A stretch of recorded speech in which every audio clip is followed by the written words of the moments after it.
the next 2 hours with our sports-loving ladies, Lauren Brooks and Taylor Dahl. This is Helmets and Heels on 1010XL. Hey, show me what you got, pretty lady.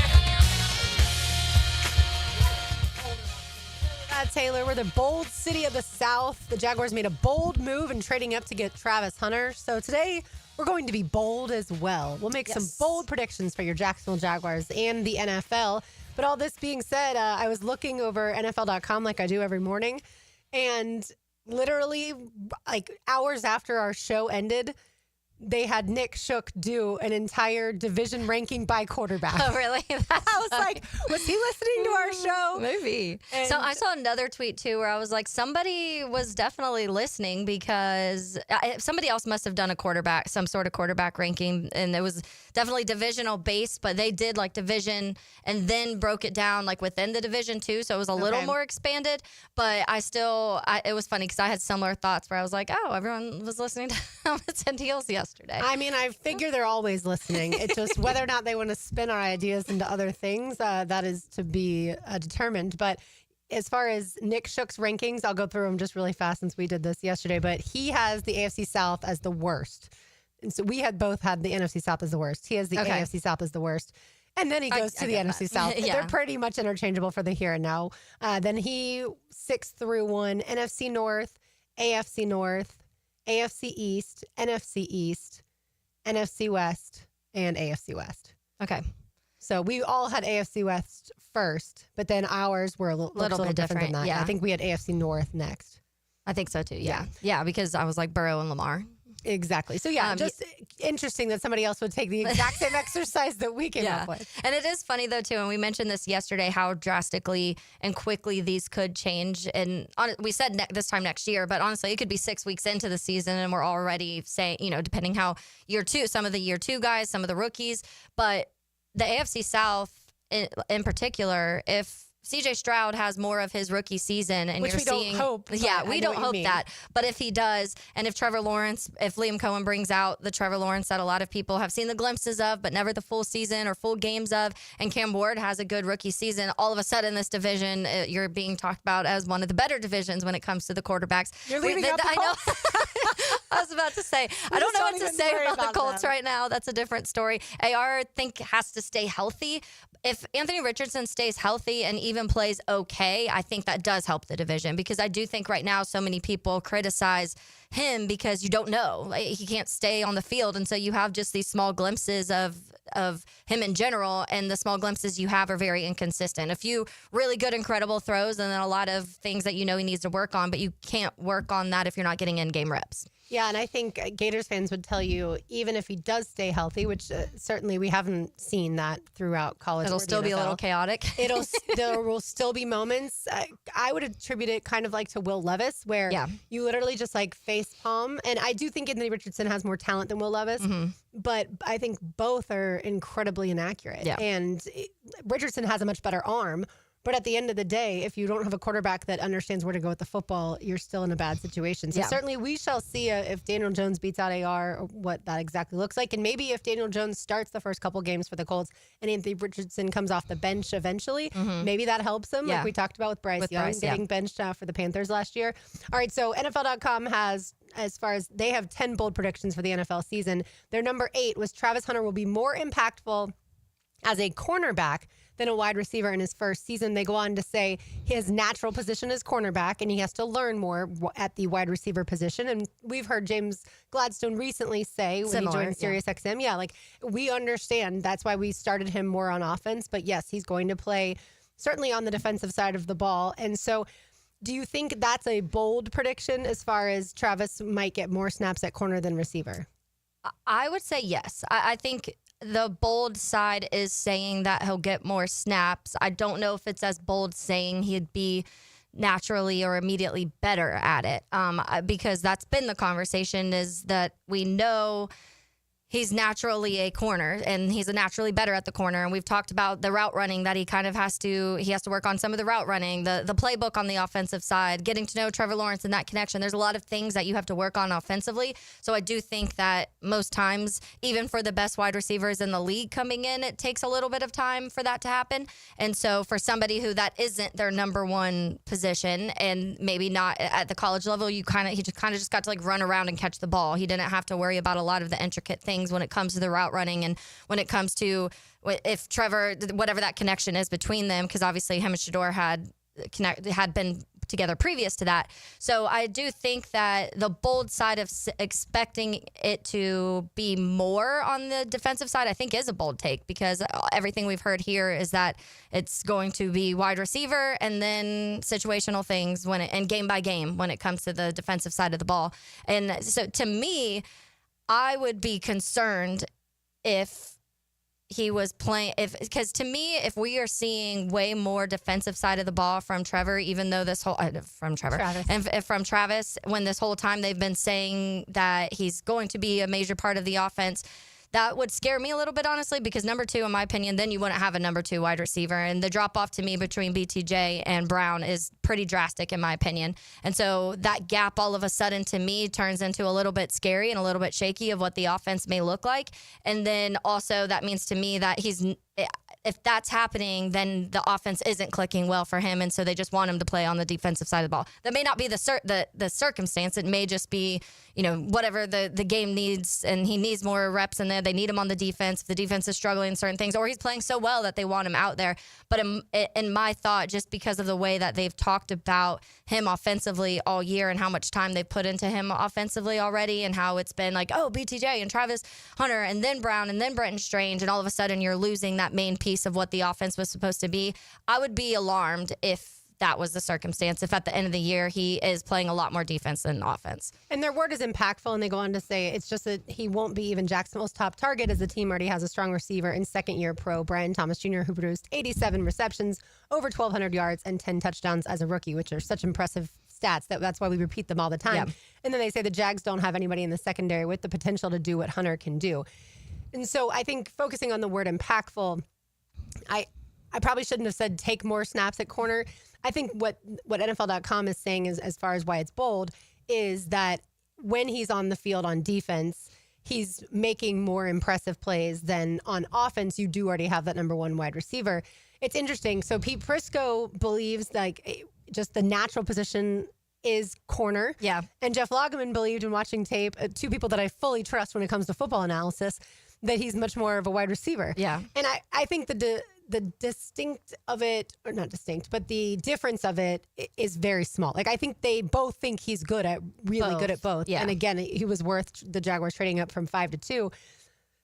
But that's what's going to be fascinating to me. And I don't know that we'll necessarily learn through training camp still how much he's going to play on both sides. I think it's going to take, not even the preseason, I think it's going to take to the first month of the season for that to really shake out. And in my opinion, if he ends up, let's say, with 3 receiving touchdowns and 3 interceptions, that's impactful on both sides of the ball. Oh, definitely.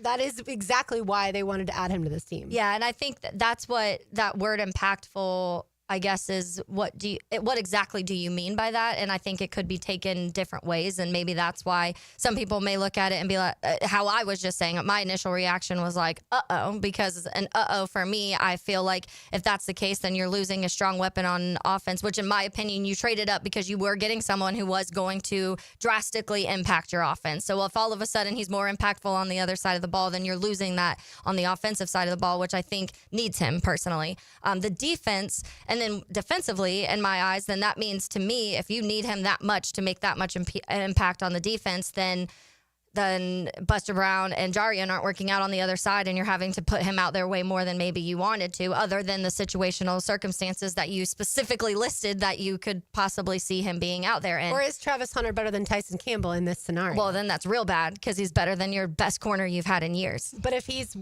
an elite corner, I'm not saying it's bad that you found someone better, and Tyson Campbell is also your defense really is good. worse. Or your defense is better, because then you have you have two now number one corners, like two like guys, saying he's good outside replacing corners. Tyson technically, and Tyson is replacing. Not replacing necessarily, but they're both kind of lockdown corners out there. And then you have a really good nickel in Jordan Lewis with, of course, Jarian Jones to come in certain situations too. Like, I guess I'm not going to look, or I choose to look at it more like, I think if he improves the secondary and that takes especially leaps and bounds over what it looked like last year, I know De'Ami Brown more than you do for sure. But I think that the offense has enough weapons that if he needed to play more corner, then that is a great step up for the secondary. Yeah, I have such high concerns about the offense still. And I think that defensively, Coach Camp, to me, and what I'm hoping, obviously I haven't seen that. You've got to see it in games. But that alone changes things. And then now you have Tyson Campbell, who, if Tyson Campbell's healthy, you've already talked about being one of the better corners in the league. You spent money on a Jordan Lewis, who's coming in here to play this nickel corner, who was one of the best nickel corners, if not the best nickel corner last year in the NFL. And then you have two guys that are competing for that outside spot that you really saw a lot of flashes from Buster Brown last year. Jarian and nickel, you saw a lot, and you have to kind of see that transfer. I'm more confident with those than I am the offensive side of the ball right now. So to me, if you're taking him away from what you need offensively, and yes, you have Brian Thomas Jr. Plant teams, and it's hard. You're not going to stop Brian Thomas Jr. If you're talking about a Jamar Chase and a Justin Jefferson, and you're talking about those elite wide receivers, you don't take them away. But if you go back, there are games where teams do figure out how to scheme those guys out. And if you don't have a solid number two, then it drastically affects everything you can do offensively. And to me, Trevor needs all the help he can get right now because you lost all of your security blankets that you've had the last couple years. And that's my biggest concern is the whole point of this being such an exciting pick for me is because you were having somebody who was going to immediately impact your offense and help Trevor Lawrence. But then you'd also have this person who in situational big moments was going to help you defensively. And if Travis Hunter were to have 3 interceptions, like, holy cow, amazing. This defense as a whole had 9 takeaways last year. So if he alone had that, look, I agree with you in as far as I think the plan is for him to make an impact on offense for sure to start and in situations on defense. My gut tells me, though, that he's going to be so good at corner that Coach Camp is going to eventually, talk to Liam Cohen and say, like, I've got to have him more than just in the red zone or just third down defense. Like, I need him to go out there and, in addition to Tyson Campbell, take on, because to your point, a lot of these teams have more than one really good wide receiver. So I need them both to be out there. But Liam Cohen's going to say, I need him to be out there too. And I'm head coach. Which is why the conversation surrounding Travis Hunter is one of the most interesting in all of the NFL. And it's not because I think there's going to be fights behind closed doors. They're not going to be fist fighting each other, but there will be. Look what he did in this amount of snaps on defense. He had a pick and he had 2 pass breakups and this. And now imagine if we up that to this percent, what the defense could do on that. But then Liam Cohen's going to say, okay, well, he had 11 catches on 13 targets for 112 yards and a touchdown. What if I have him more? Yeah. At that point, if it looks like that, Liam Cohen's just going to say, well, guys, we're playing him on both sides of the ball every snap. And, he can do it. We've seen him do it. It is, of course, one of the most fascinating storylines in all of the NFL because we have not seen this before. Yeah. It happened, in the 1940s is the last time. So we haven't seen it before. And also when it comes to your point, Trevor Lawrence, if he develops a really good connection with Travis Hunter, then that's another offensive weapon that you absolutely need in order for him to take that step that we saw him once take and then has regressed since then. And you paid your quarterback a lot of money, so you want the players. Like, we see it everywhere. You see it with that's what's happening with the Bengals right now is because their defense has struggled because they put so much around Joe Burrow, but Joe Burrow is still one of the best quarterbacks in the league. So when you spend money on your quarterback, sometimes you risk other things to make sure that quarterback's in the best position. So that's why I don't fully see that happening because I think they're going to make sure they're taking care of Trevor Lawrence the first priority. Yeah. And if I hadn't been to OTAs and mandatory minicamp and seen already the connection between Trevor Lawrence and De'Ami Brown, I probably would be a little bit more nervous about that as far as the offensive weapons, but I feel like right now he's the second receiver. It's BTJ wide receiver 1 and De'Ami Brown 2, and then Travis Hunter 3. I may be crazy. The offensive staff may be laughing if they were to hear that and say, absolutely, Travis Hunter is our second. Because I think we were talking about Cephas this time last year, and a very high role. Yeah, was he that high? There's a lot of Cephas talk. I think people are always trying to figure out who that undrafted free agent's going to be to make the team. Yeah, and people get excited. Like right now, it's Dorian Singer because he's had a ton of catches throughout throughout the offseason. But yeah, I love the debate about Travis Hunter. We'll continue to have it. Number 12 is always at the forefront of our minds around here. But when we come back, we will each give our bold Jaguars predictions. You are listening to Helmets and Heels on 1010X on 92.5 FM. Turning up the heat. 1010XL. Turn it up, down, up, down. 1010XL, keeping your summer sports radio hot. When it's hot. Ready to add some value to your day? The everyday deals at Sonny's have got you covered. Right now, you can get the pork big deal for 10, the pork and rib combo for 12, all you can eat ribs for $19.99, and our new loaded barbecue potato for $11. Available all day, every day. And that's why it's always Sonny's here.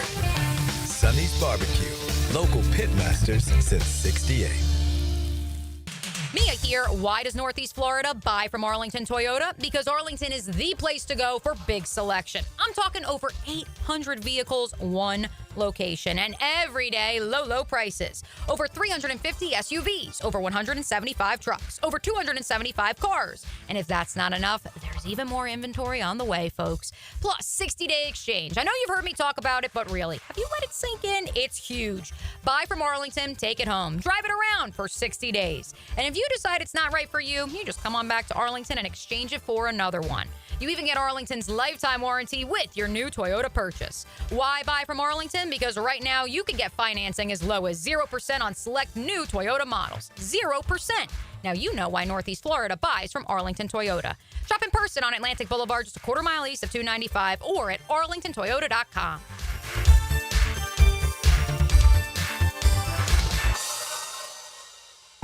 Yo, it's your main man E.T. here for Explore Clay. And Clay County is your destination this 4th of July. Start the morning with the Freedom 5K in Keystone Heights. Medals for the first 300 finishers and a scenic course through the shaded neighborhoods. Then enjoy the 57th annual celebration at City Hall with vendors, live music, and family fun. Wrap up the day at Moose Haven in Orange Park for the American Pride 4th of July, a free Riverside event with food, live entertainment, and fireworks over the St. Johns River. Discover more at exploreclay.com. This is Mark Nato. My son Justin injured his hand playing baseball for JU. Southeast Orthopedic Specialist performed surgery just a few days later, and within 5 weeks, he was cleared to play in the ASUN baseball tournament. Our family has trusted Southeast Orthopedic Specialist for years. For any orthopedic injury, let Southeast Orthopedic Specialist take care of you too.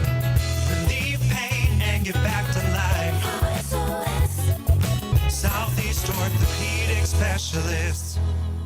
It's Helmets and Heels, Kingfish Pest Control Wednesday. Proud partner of the Jacksonville Jaguars. DivorceMenOnly.com. This is Kenny Lay of Kenny Lay & Associates. Our firm specializes in representing men in family law. That's all we do. That's our only focus. We can help with all of your family law needs, such as divorce, custody, alimony, and child support. For over a decade, we have helped thousands of men with these types of issues. We even have an appellate division ready to challenge a judge's ruling. If you need a family law attorney, go to DivorceMenOnly.com. DivorceMenOnly.com. Offices, Jacksonville. Hey, Hicken here for my friends at Zero Res. They want to help you clean your home or business. Big summer savings with 3 rooms clean starting at $129 and 20% off your air duct cleaning. Call them 904-287-5727 and ask for the 1010XL special. Listen to whatever you like, whenever you want. I like this. 1010XL on demand. Ad-free shows after the live shows air. Shadowed by Duck Rooter Plumbing, Septic and Air Conditioning. Search where you find podcasts. Attention skilled electricians. Are you undervalued at your current company? Time to step up to the bigger projects and better opportunities. Join the team at Miller Electric Company, a trusted name in the industry for over 96 years. At Miller, we tackle the biggest projects in the city, offering not just the job, but an experienced, top-notch pay, unbeatable benefits, and the best working environments in the business. Please join the team that values your skills and rewards your hard work. Elevate your career to new heights. Apply today at millercareers.com, an equal opportunity employer. Since 1901, generations of skilled union workers have built the backbone of our community. Hospitals, schools, the buildings where you work. Every year, a new apprentice class of Local 234, plumbers, pipe fitters, and HVAC technicians is stepping up, trained, driven, and ready to do great things. They're not just building our city, they're building their future. Local 234, proud partner of the Jacksonville Jaguars. Visit UA234.com to become a member or contractor today. Do your summer plans include travel? Make sure your prep includes more than just flights and hotels. Stay up to date with COVID-19 vaccination, especially if you're 65 or older or have certain health conditions. There have been surges in COVID-19 in the summer, too. It's important to help protect yourself no matter your destination. So check eligibility and schedule in minutes at VaxAssist.com. That's VAXAssist.com. Brought to you by Pfizer. 1010XL is a proud supporter of this year's Circle K Greater Jacksonville Kingfish Tournament, the largest fundraiser for marine charities. To join the fun July 10th through 19th at the Jim King Park and Boat Ramp, go to kingfishtournament.com. Tired of a plain and boring backyard? Stonecore on Phillips Highway is your one-stop choice to beautify your home. With pavers, stonework, outdoor kitchens, fireplaces, pergolas, and driveways. Visit stonecore.co. We do outdoors better. 1010XL is presented by Barra & Barra, exclusive injury law firm of the Jacksonville Jaguars. Protecting you and your family. Call 396-5555. Jacksonville.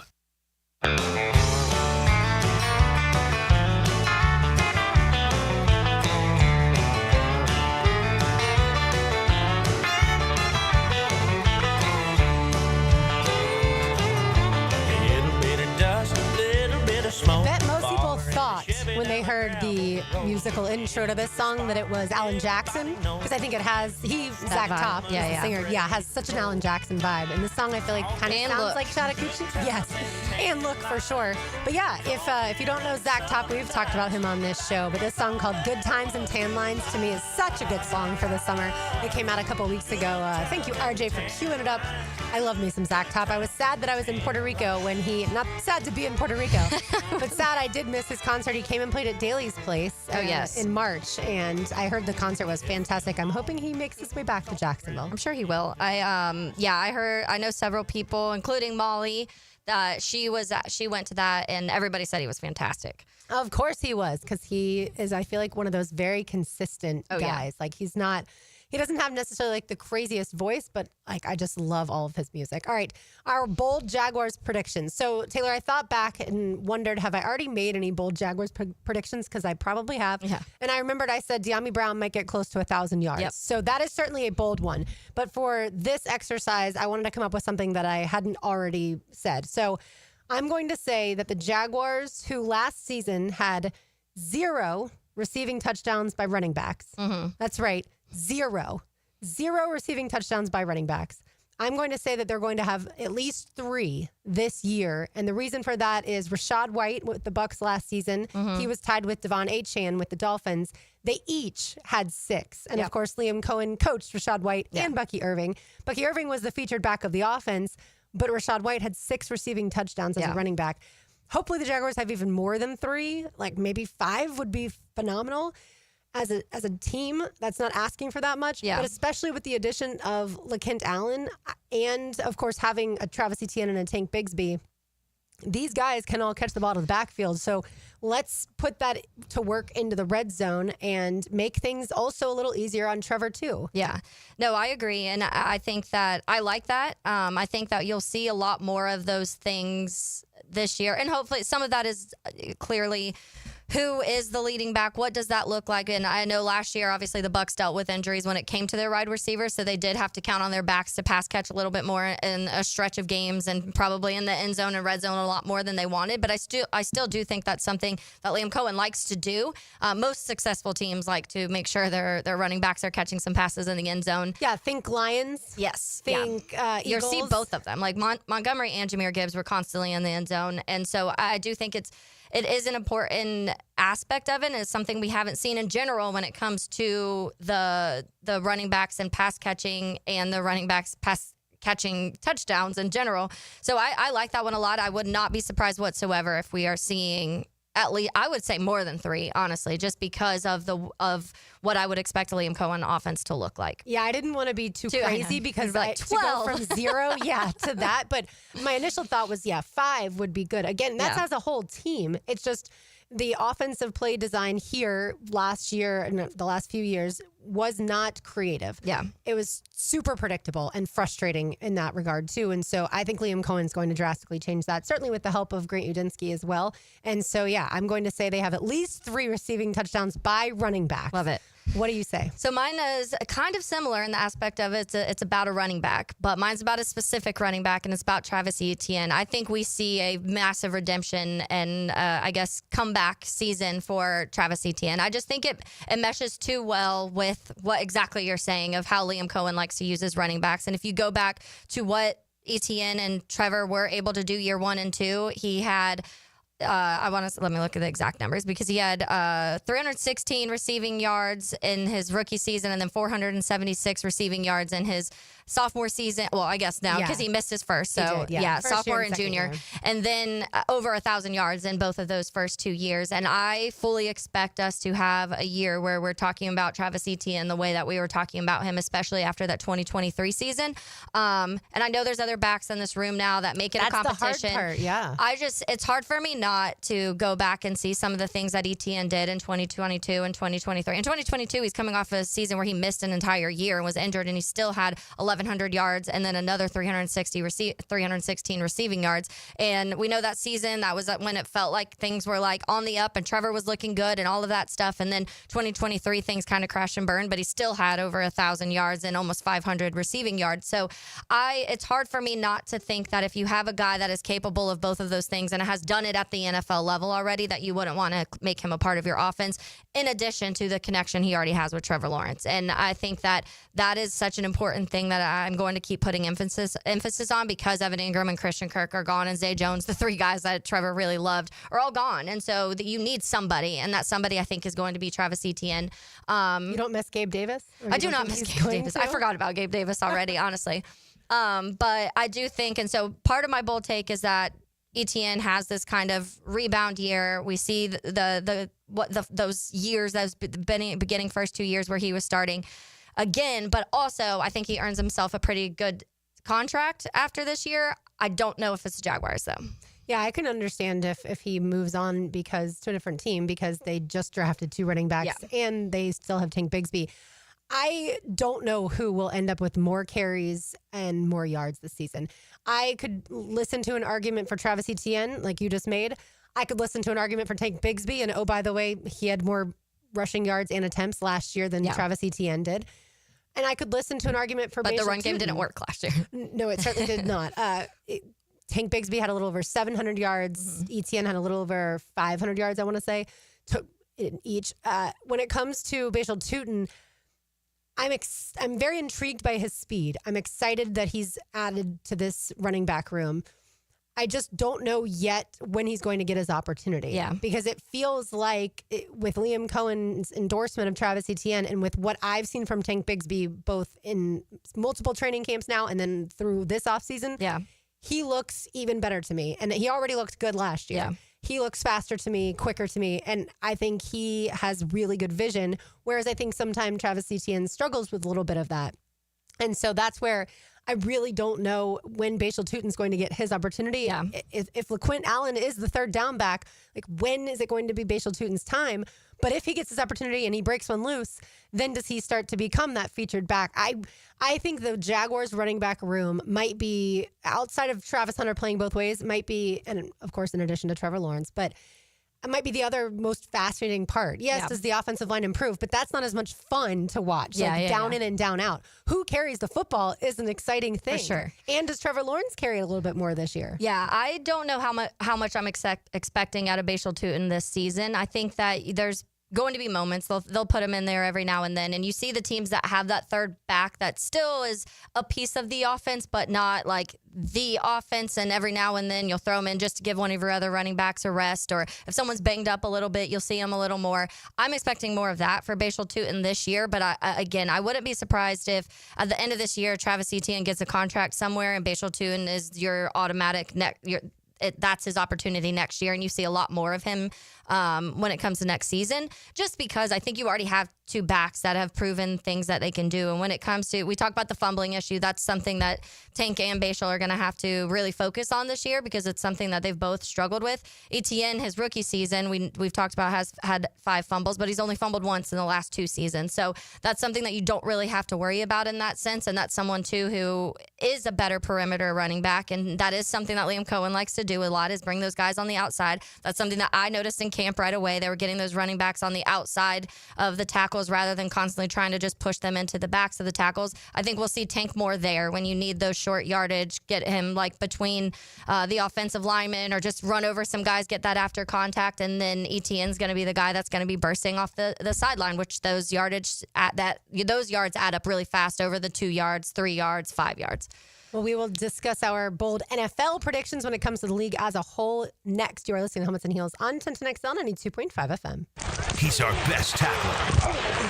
Number 55 in the middle. That's a bad boy. Tom McManus. Good tackle, boy. 10 to noon Fridays on Jaguars Today. There is the pass rusher. He's extraordinary. On 1010XL. AA Automotive helps keep your vehicle in dependable and safe condition. Call Sam, Harry, or Joe, and they'll check your brakes, tires, fluids, electric, and motor, so your ride runs smooth on the road. That's AA Automotive on Richard Street. Mia here for Closets by Design. With summer here, why not finally create that custom garage workspace you've been thinking about? Think tool storage, workbenches, flooring, a place for everything to go. Closets by Design creates custom solutions for every space, lifestyle, and budget. Yes, that includes all you guys, too. Call to schedule your free in-home consultation and receive 40% off plus an additional 15% off. Visit closetsbydesign.com and hurry, this offer ends June 29th.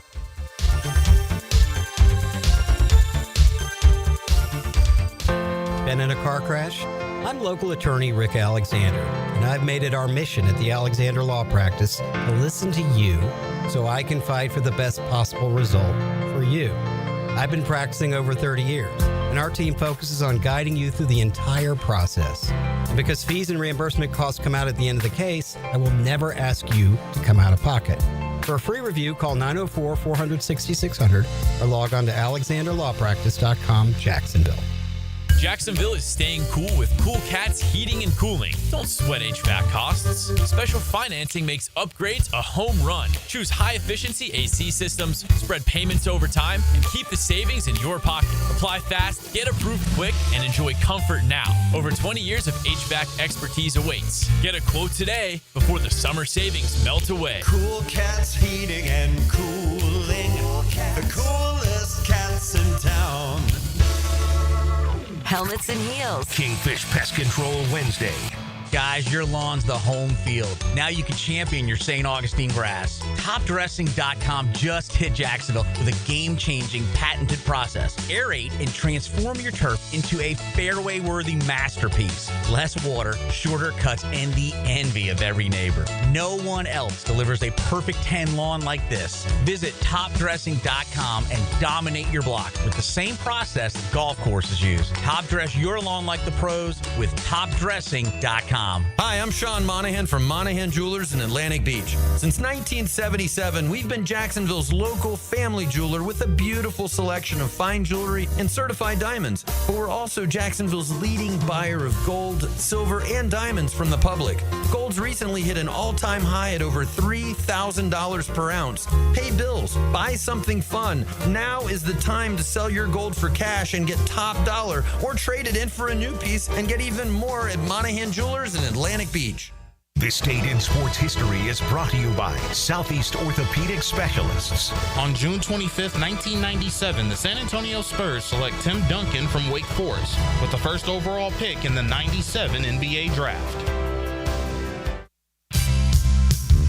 Maxed out on credit cards, struggling with high interest debt? You could pay it all off in days with Loan Pronto's Rapid Equity Loan. Hey, it's Prosser here. Get cash out now without touching your low-rate first mortgage. No appraisals, no waiting, no BS. The Rapid Equity Loan Program at Loan Pronto is amazing. One Loan Pronto client just got $300,000 approved in under 24 hours. They paid off debt, renovated their kitchen, and cut their monthly expenses by $1,800. That's a huge turnaround. Instant approvals, low rates, No hard credit pull up front. That's Loan Pronto. Listen, your home equity is yours. Use it. Get cash to consolidate your debt down to one easy, low monthly payment. Call Loan Pronto now for a free instant appraisal for your home and see how much cash you can get today. Loan Pronto is an A+ rated by the Better Business Bureau and have nearly 2,500 5-star Google reviews. Call now and start the conversation. Go to loanpronto.com or call 999-1508. That's loanpronto.com. When you're experiencing sudden, unexpected dental pain, the last thing you want to hear is that your dentist can't see you until next week. That's why I'm so glad I found Harbor Dental Care. Whenever I call, they always find a way to see me within 24 hours, and they can usually fix whatever's wrong the same day. Plus, they have locations throughout Jacksonville, so no matter what side of town I'm on, I can always count on the same great care. If you want to find a dentist who believes in treating people right, learn more at harbordental.care. That's HARBOUR dental.care. Denny Thompson here. If you haven't heard, Tyson Sound and Security has a house built right inside their showroom, showcasing complete home automation and security systems. You have to see it to believe it. This setup can recognize intruders who approach your door and alerts them to leave if there's a break-in. Keep your family safe with the most state-of-the-art technology. Tyson Sound and Security, your security, home theater, and home automation experts. New showroom at 3555 U.S. Highway 17 in Fleming Island. I'm Stacy, and I want to tell you about my fogged up window fiasco at my house. I called up Mac at Baker Glass, and he told me all I needed was a glass replacement. The process was so easy. All within a few days, they came out, measured, called me with an estimate, cut my glass, and came out to install the new ones. Now my view outside is fog-free thanks to Mac and his crew at Baker Glass. And my neighbors think I got some fancy new windows. I'm Mac with Baker Glass. No one treats you better. If a birthday or an anniversary is looming in your future, take care of it today by ordering a floral arrangement online at CuneFlowers.com. Hi, Flying Jacko here. Take it from me. An arrangement from Cune Flowers works like magic. 1010XL is presented by Farrah & Farrah, exclusive injury law firm of the Jacksonville Jaguars. Protecting you and your family. Call 396-5555. Jacksonville.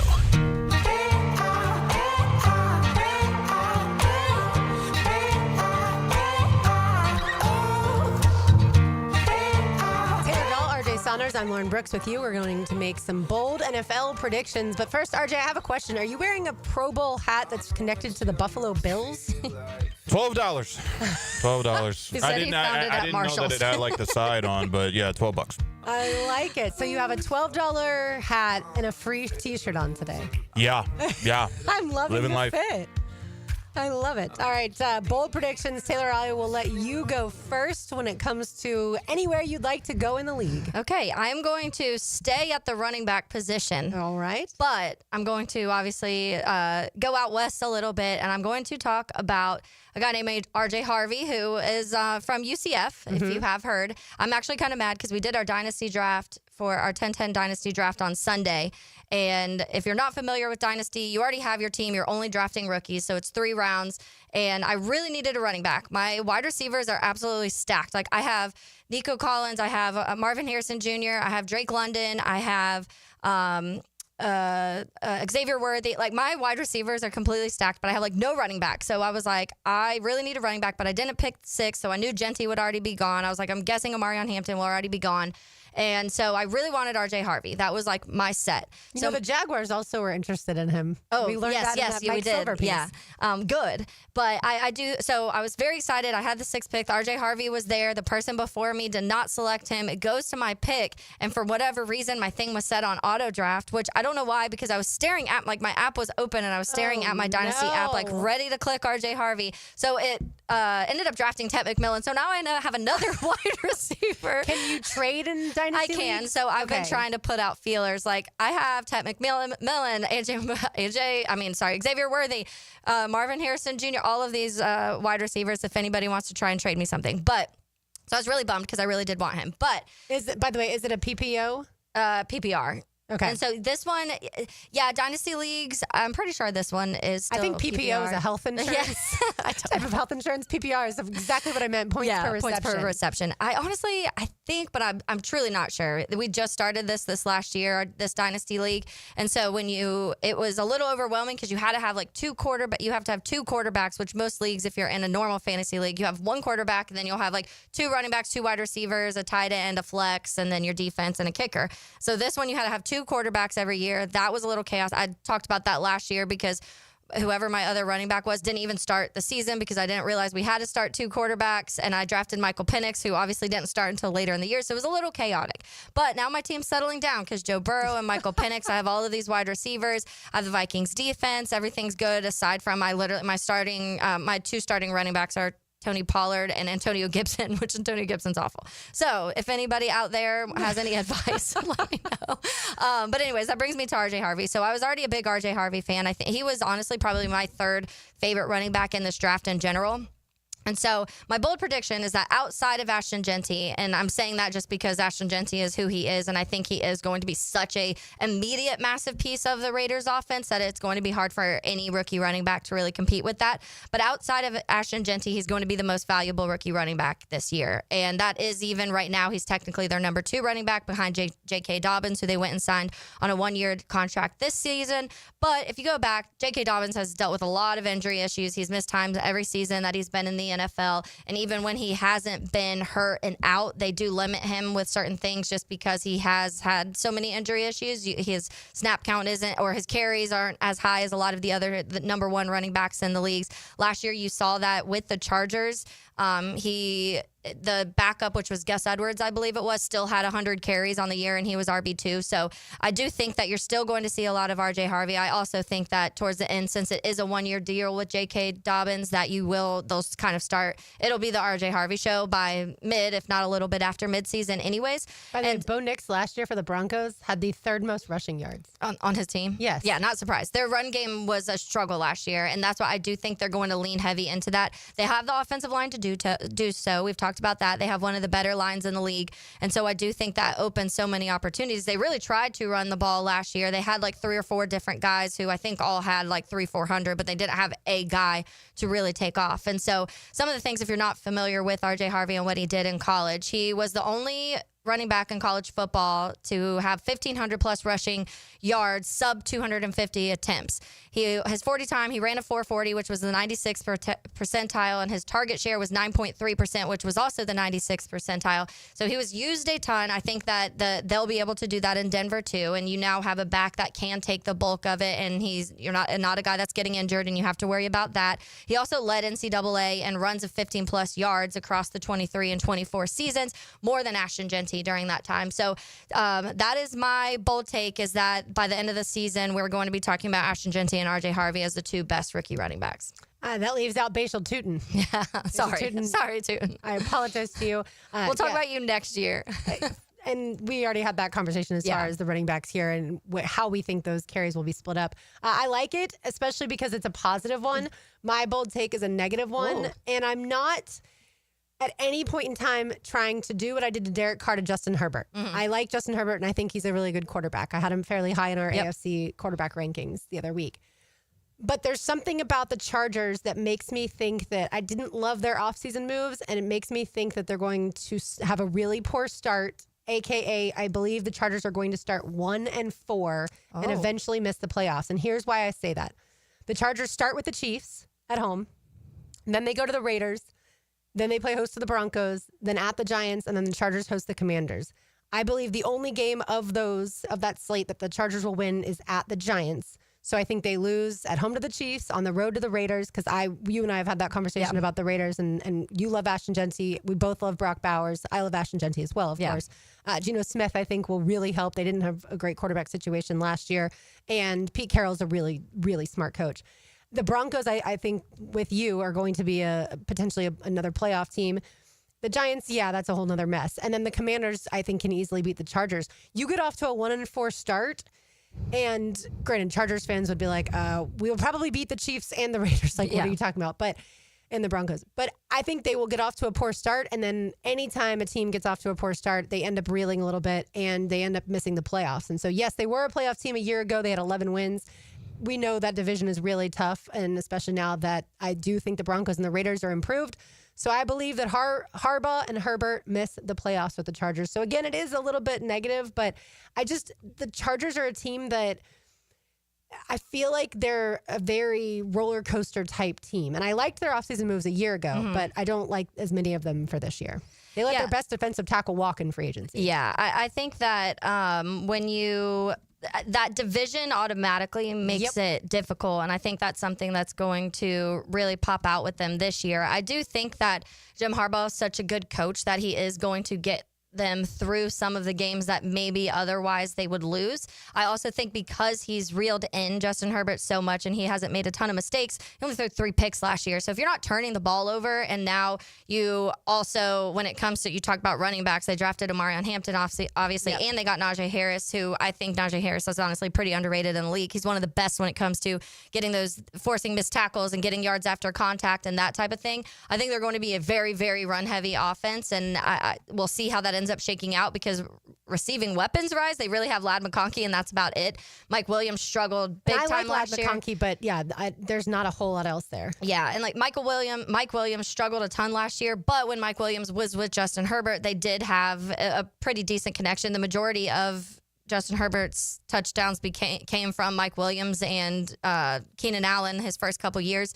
And so we'll see if that connection kind of goes back and what Mike Williams can do. I don't love their receiving room outside of Ladd. So I do think they're going to run the ball like crazy, and I don't know how much they're even going to be really counting on Justin Herbert in certain situations, but I think that division makes it hard. Like they're 6-3 against the Raiders. I was looking real quick. They're 6-3 against the Raiders, but they're 2-7 against the Chiefs. So they definitely, even in good seasons, have struggled playing the Chiefs. Even in some of their Justin Herbert's better years, have struggled against beating the Chiefs. And then now this is a new Raider. Yeah, it's not very easy to beat them. Do you know what the rest of the quarterback room looks like if Justin Herbert goes down? I do not. Okay, so Taylor Heineke, who at one point in time did have a good season with the Commanders, but Taylor Heineke is the backup.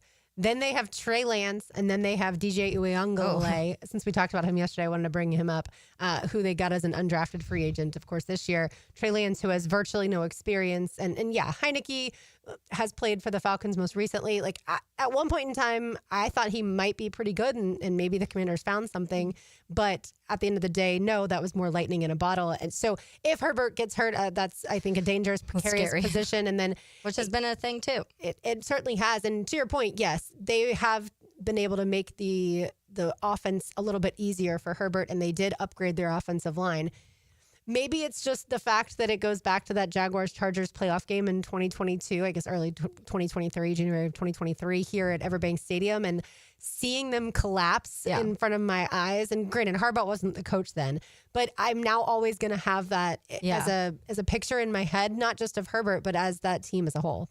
Yeah, and I think that when it comes to number one, the record between Trevor and the Chargers and Justin Herbert, that's always going to be a conversation because he has a winning record. He's 2-0 against them, and you have that last game with the playoffs, and that's always going to be something that shines. I do think the John Harbaugh thing is probably the biggest difference because Staley was a problem. He had years after years where it would, in those big moments, like coaching decisions would it was a lot of bad decisions, and so they would have those collapses a lot. And it was talked about even pre that, going back to Phillip Rivers' era, it was the same exact conversation. Phillip Rivers would put up absolutely incredible numbers, and for whatever reason, the Chargers just couldn't get over that hump. Yeah, that's why it's called chargering. Yeah, it's chargering. It's like the little to be Clemsoning before they ended up winning national championships. Before they get Watson and Trevor Lawrence.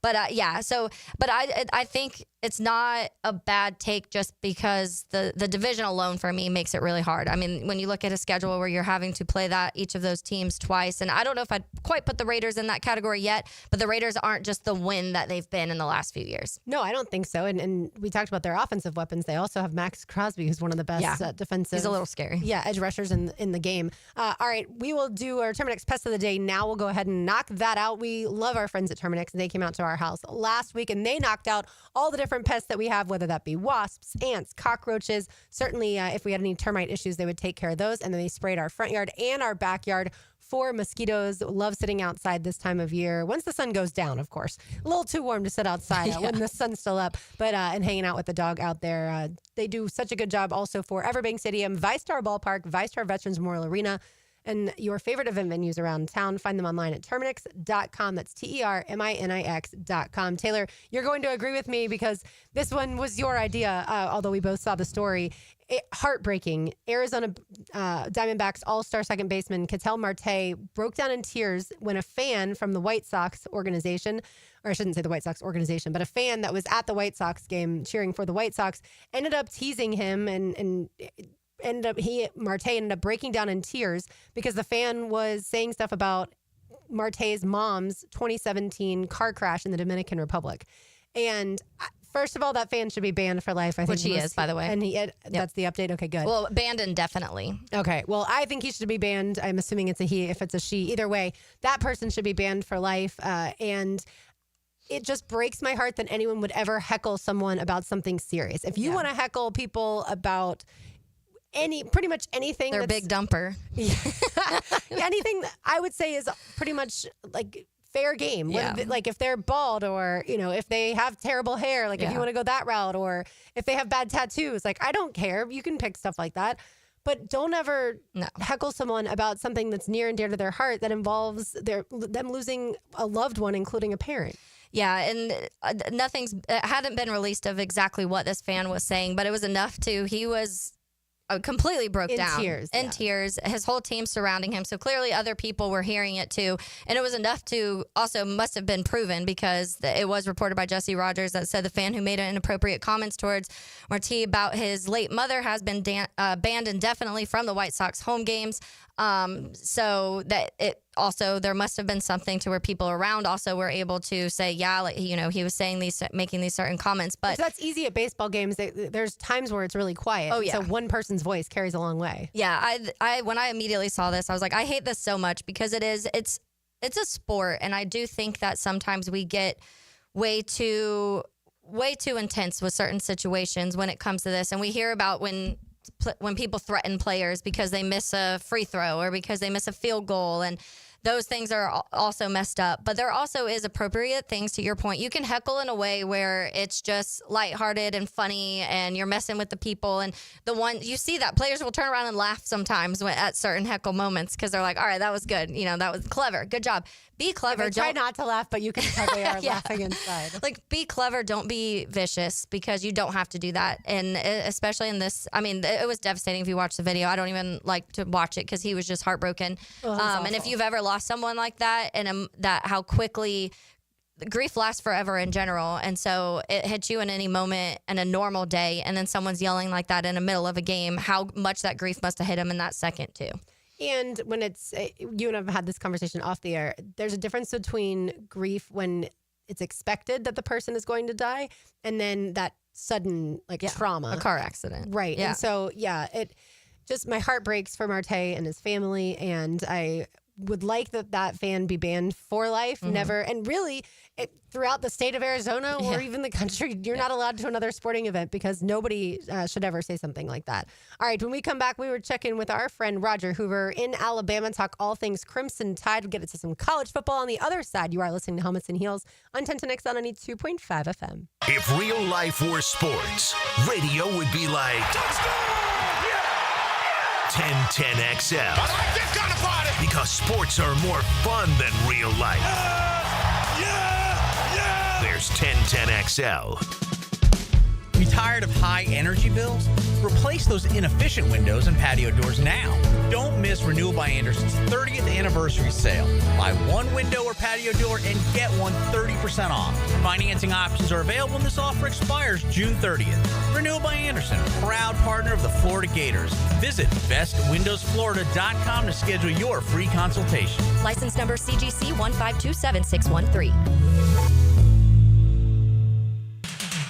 Hey guys, guys, Taylor Dahl here of Helmets and Heels. It's the little things like a peach milkshake on a warm day that make summer sweet.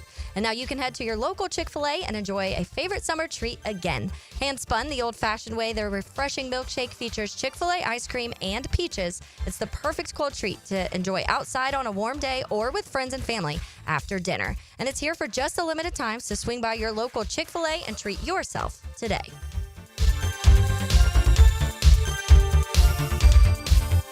DivorceMenOnly.com. This is Kenny Lay of Kenny Lay & Associates. Our firm specializes in representing men in family law. That's all we do. That's our only focus. We can help with all of your family law needs, such as divorce, custody, alimony, and child support. For over a decade, we have helped thousands of men with these types of issues. We even have an appellate division ready to challenge a judge's ruling. If you need a family law attorney, go to DivorceMenOnly.com. DivorceMenOnly.com.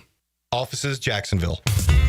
It's tune-up time, and Florida Home AC, the official AC partner of the Jaguars, wants to partner with you for a cool summer season. Tune up your AC unit right now so it's running at peak performance when you need it most. Just call 777-4300 and order a tune-up for just $59. Keep your unit humming at optimal level. Log on to FloridaHomeAC.com and take advantage of their savings. Keep cool with Florida Home AC. That's 777-4300. Have you been diagnosed with moderate to severe opioid use disorder? You may qualify for a new clinical research study. Dr. Ferdinand Formoso is now enrolling participants to evaluate the effectiveness of a non-opioid medication treatment option for OUD. Qualified participants will receive study-related care at no cost and may be eligible for reimbursement of travel and accommodations. To qualify, applicants must be 18 to 65 years old, have been diagnosed with moderate to severe opioid use disorder, and have not been on medication to treat opioid use in the last 3 months. The study lasts up to 22 weeks, with weekly visits during treatment. If you're ready to explore a new path forward, visit OUDstudy.com for more details and qualifications. Take the first steps and visit OUDstudy.com. That's OUDstudy.com. OUDstudy.com. It's a Helmets and Heels Kingfish Pest Control Wednesday. Man, I can't wait for Saturday. I'm going to the Jacksonville Axemen Rugby League game. They're playing the Southwest Florida Copperheads, and it's going to be good. Rugby league is crazy. No pads or helmets. No, that's a real contact sport. Count me in. Join the ratified credit union Jacksonville Axemen as they take on the Copperheads at the UNF Turf Field this Saturday at 7. Tickets start at $10 and kids under 12 are free at jacksax.com. Registration is now open for the Circle K Greater Jacksonville Kingfish Tournament. Over $250,000 in cash and prizes available, with payouts up to 20 places. Of course, there's great prizes for lady anglers, and bring along your junior anglers as well. Register today at kingfishtournament.com. Even if you're not on the water, spectators will enjoy fun exhibits, food, kids' activities, and a fireworks display at the Circle K Greater Jacksonville Kingfish Tournament. Born in Jacksonville, raised on Southern Rock, and coming home to the Florida Theater, it's Molly Hatchet. Saturday, June 28th. Get your fill of Southern Rock fury. Grab your seat at floridatheater.com. It's a hometown homecoming with Molly Hatchet. Home of the Jacksonville Jaguars. WJXL AM Jacksonville Beach. WJXL FM Jacksonville Beach. Brackish Vodka, the spirit of the sportsman and proud partner of the Jaguars, wants to make your flight in and out of Jax a fun one. Stop by Vino Volo in the airport and enjoy 2 signature Brackish cocktails. Vino Volo has amazing food and cocktails before your flight. Brackish Vodka is the first clean craft vodka and made right here in Jacksonville, Florida. Brackish Vodka for whatever your sport is. If your sport is flying, your vodka is Brackish, proud partner of the Jaguars. It's Mike Dempsey, and now's the time to get your roof hurricane ready with Apex Roofing and Contracting of Jacks Beach. Look, our rainy season is no joke, and if your roof's got damage, leaks, or it's just plain worn out, don't wait. Apex is local, dependable, and will show up on time using only premium materials with ironclad warranties. No shortcuts, no stress, just quality work you can trust. Skip the storm season scramble. Reach for the peak with Apex Roofing and Contracting in Jacks Beach or visit apexroofingfl.com. Are you struggling with hair loss? At IHRS, we understand because we've been there too. We're dedicated to finding the best solution tailored just for you. My hair looks great. It was thinning, and IHRS restored my hair. It's now fuller, it's thicker, voluminous. It's made me feel great. With the latest technology and FDA-approved laser therapy, PRP, and non-surgical hair addition, we offer guaranteed solutions for men and women. With over 35 years of experience, IHRS found a hair restoration for us, and we can find one for you. For me. For me. And me too. Visit hairforme.com or call 904-777-IHRS. Get a free microscopic analysis and get to the root of your problem. This $395 analysis is yours for free. Call 904-777-4477 now. This is your Southeast Orthopedic Specialist local sports update. I'm RJ Saunders for 1010XL. This update brought to you by Awaken 180 Florida State Baseball Juniors. Jamie Arnold and Alex Lodice, as well as freshman Miles Bailey, have been named All-Americans by Baseball America. This is the fourth All-America honors this season for Arnold and Lodice. This is the second one for Bailey. The final installments of the NBA mock drafts are coming out. The Magic and Clayton Jr. have been linked for some time now. Multiple projections have the Florida guard going to the Magic with their 25th pick. However, CBS Sports projects the guard being selected 5 picks prior to Orlando by the Miami Heat. First round action of the NBA draft begins tonight on ESPN. Currently 93 degrees at 12:59. Time and temp brought to you by Bueller Air and Plumbing. Stay cooler with Bueller. 1010XL is presented by Farah and Farah, exclusive injury law firm of the Jacksonville Jaguars. Protecting you and your family. Call 396-5555. Jacksonville. Now, another great guest on the Checkmate Coatings phone line. Hello. Your floor's missing piece.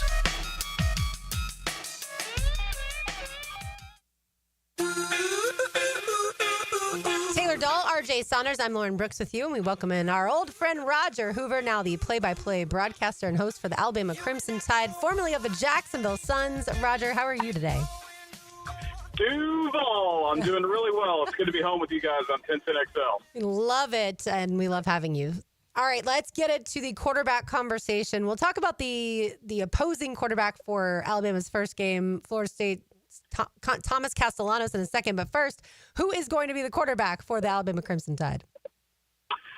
Most likely, always have to put in the disclaimer, but most likely Ty Simpson.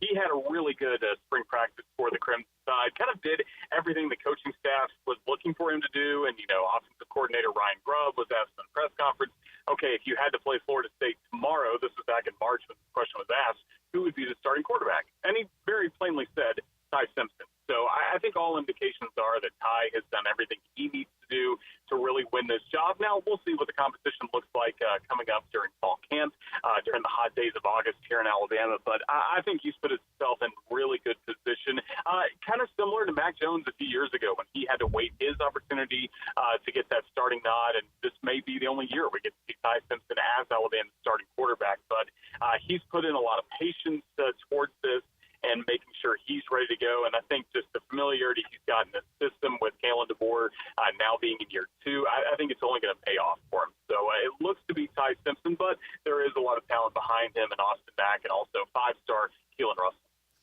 Roger, when you talk about that offense, one of the other bigger, moves that were made this last year was the fact that they have a new play caller there, and Ryan Grubb, as he takes over this year. What are the expectations? What has the chatter been around how that play calling may change what this offense looks like?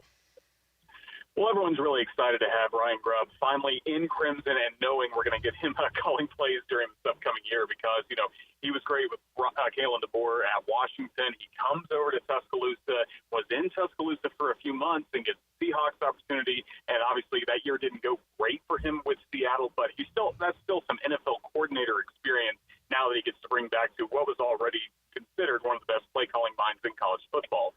So there's just a lot of comfort, I feel like, especially for Coach DeBoer, who's known Ryan Grubb since 2007. They've been together at a lot of different stops throughout their career. And I feel like now that Coach DeBoer has kind of his guy in place, there is that expectation that this offense can take a step forward, can get a little bit more creative than maybe we saw on third downs when Alabama struggled, specifically in the Vanderbilt, Tennessee, the Oklahoma losses.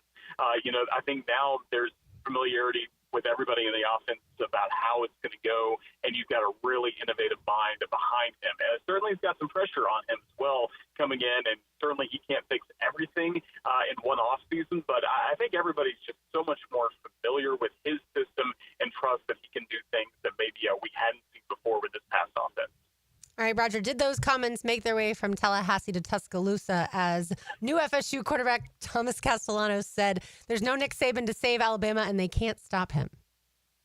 I'm sure they did inside the building, but, there have been, comments like that even when Coach Saban was the head coach. And he was never a huge bulletin board material guy, and I don't get the sense that Kalen DeBoer is either. Now, I'm sure the players, they've certainly seen that and be like, okay, we'll kind of see what happens at the end of August once we get to play down in Tallahassee. For me, I kind of like it. Why not stir the pot just a little bit? Coach Spurrier always called this time of the year in July talking season. I mean, we're in the thick of talking season right now.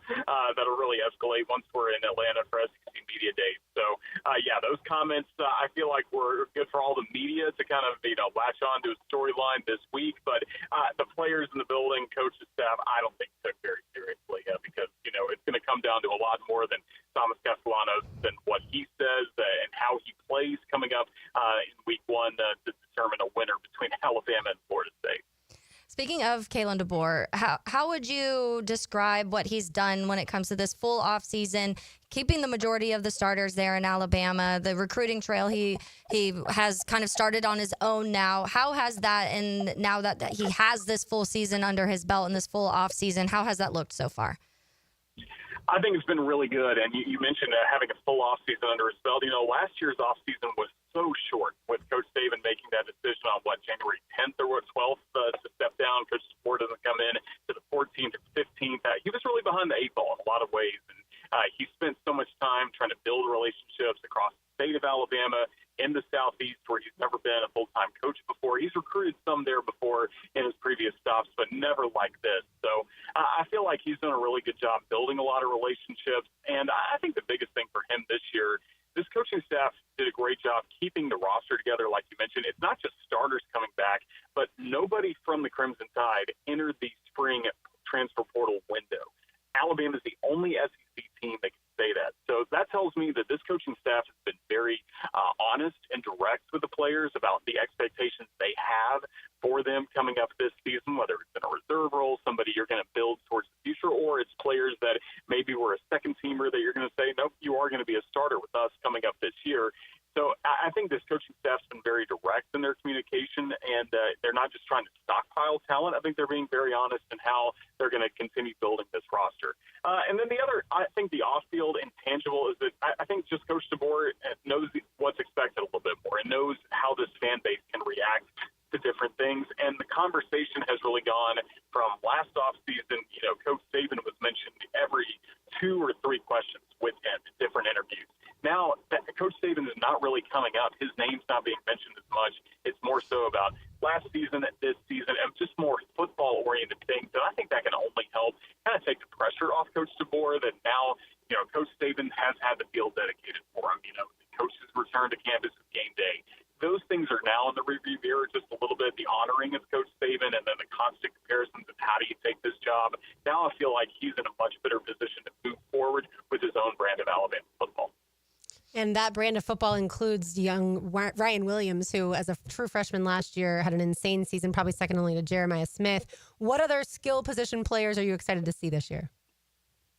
Well, it starts with Ryan Williams. He's great, along with some of his fellow wide receivers. I'm really looking forward to seeing guys emerge like Jeremy Bernard, who played for Coach Spore at Washington, was a really solid option for Alabama this past year as well. And then Isaiah Horton transfers over from Miami after having a good run with the Hurricanes and Cam Ward. I think he's going to be exciting on the perimeter as well.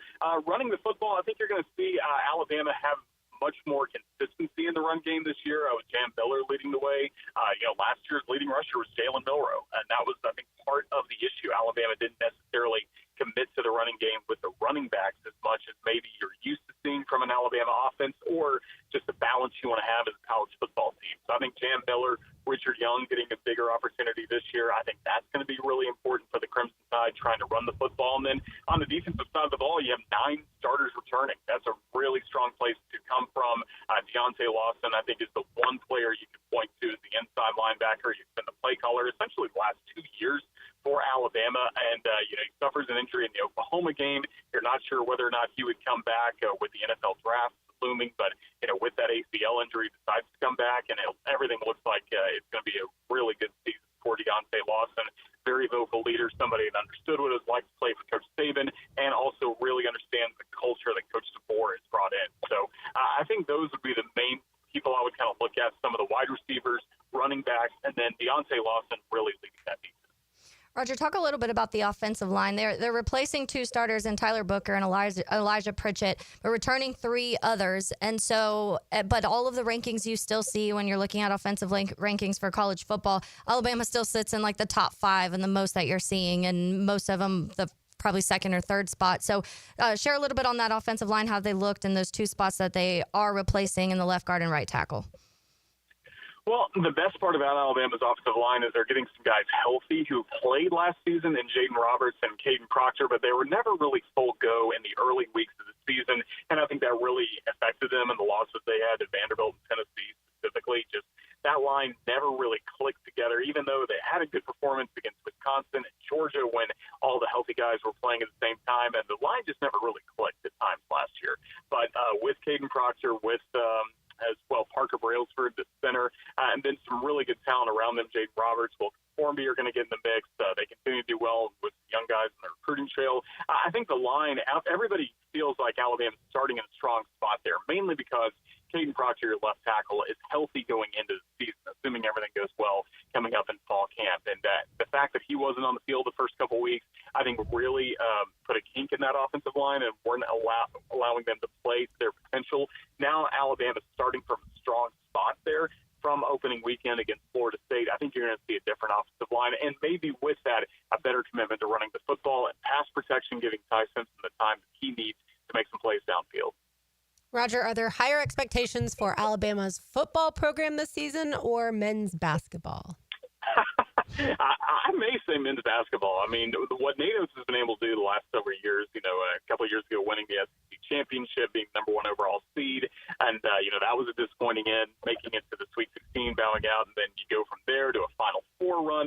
This past year, an Elite 8 run, and people are a little disappointed that you couldn't do better against Cooper Flagg and Duke in that Elite 8 matchup. I mean, it's something to watch him raise the bar for Alabama, and he's continued to recruit at a high level. I had an interview with our athletic director last week, and I'm like, how is Nate able to recruit so well year after year with the turnover you see in men's basketball that's probably larger than the roster turnover than any other sport, and you have the fewest players?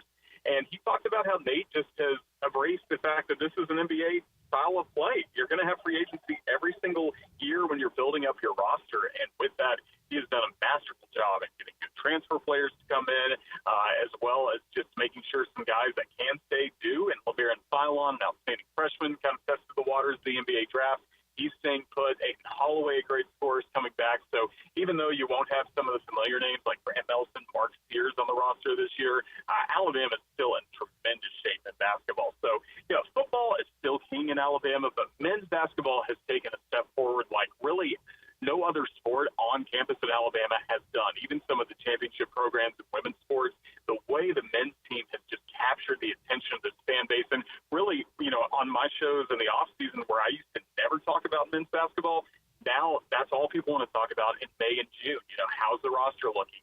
Give us the early practice reports, things like that. So this fan base is dialed in. This is now definitely a basketball fan base as well as a great football I can ask that tongue-in-cheek question since I'm a Florida fan, and the men's basketball team has certainly been better than the football team as of late. Roger, when you talk about, so August 30th at Doak Campbell, 3:30, what do you think that game has to look like for Roll Tide for fans to be pleased leaving? I think the offense needs to get off to a really good start. I think you don't want to have any waffling in the decision with Ty Simpson as the quarterback, or you want to have Ty have a really good day. I think that's the most important thing for this Crimson Tide team. I'm not too concerned about the defense. As I mentioned, 9 starters are coming back. We know Florida State's got a lot of question marks on that side of the ball. I'm not too worried about that, but I do want to see the offense perform at a crisp, high level, kind of like Alabama had last year in one of the forgotten games. When Alabama went up to Wisconsin and looked just great in week 3 against a really good opponent. That needs to happen week 1 coming up this year with this Crimson Tide football team. So I hope the offense is crisp to begin the season, and then I hope everybody just stays hydrated, or maybe we get that patented Florida thunder shower or rainstorm at some point during the game, because, I mean, when I saw the kickoff time announced, like, none of us could believe it. Yeah. We were hoping for a night kickoff to save everybody in the stands. I know I'm going to be in the press box and the radio booth, but the window's going to be open. We're going to be dying in there as well. So I just hope everybody in attendance hydrates the week prior and has a good time on Saturday. I can't wait to get down there. I've never been to Florida State for a football game, so everybody's really excited about what this matchup was going to look like. Yeah, 3:30 in August in Florida is not the most ideal. Not the most ideal. Roger, I'm sure you saw too your former squad, the Jacksonville Jumbo Shrimp, making the playoffs for the first time since 2017. I did, yeah. I was thrilled for that. 2017, I had the clinching call, and I got to be part of the champagne celebration, and brought back really good memories, seeing some of the pictures that were tweeted out by my guys. Scott Kornberg is doing a great job as their lead broadcaster. Matt Davis, who's actually an Alabama alum, and he has called some Crimson Tide baseball for us when Alabama was in the baseball grounds earlier this season for the college tournament. To see those guys get to experience some things that I got to be a part of, 2017, the last time I went to the playoffs. And then, for me, still my favorite memory working in baseball was that 2014 Jacksonville Suns team that won 16 of their last 17 games to win the Southern League Championship. That's still the best, 3-week stretch I've ever been a part of. Really, not only in baseball, but in sports. It was really fun. So I love keeping up with Jumbo Shrimp, the AAA Jumbo Shrimp. I love to see that. And, again, love the success that the organization continues to have, building on to that ballpark. And then specifically Scott Kornberg, who is a great broadcaster. We were partners for just 1 year in 2019 before I left to become full-time at Alabama. But to see him continue to call great baseball for the Jumbo Shrimp, but then getting his major league opportunity with the Marlins in spring training and then the regular season is really cool to see. I'm a huge fan of Scott, and just thrilled that he still gets to be a part of Jacksonville baseball, plus get his major league opportunity. Totally agree with all of that. All right, Roger. Well, I'm sure we will chat with you ahead of August 30th, but thanks so much for joining us today. Helmets and heels, you guys are the best. Thanks for having me on. Thank you so much. There he goes, Roger Hoover, play-by-play broadcaster and host for the Crimson Tide Sports Network.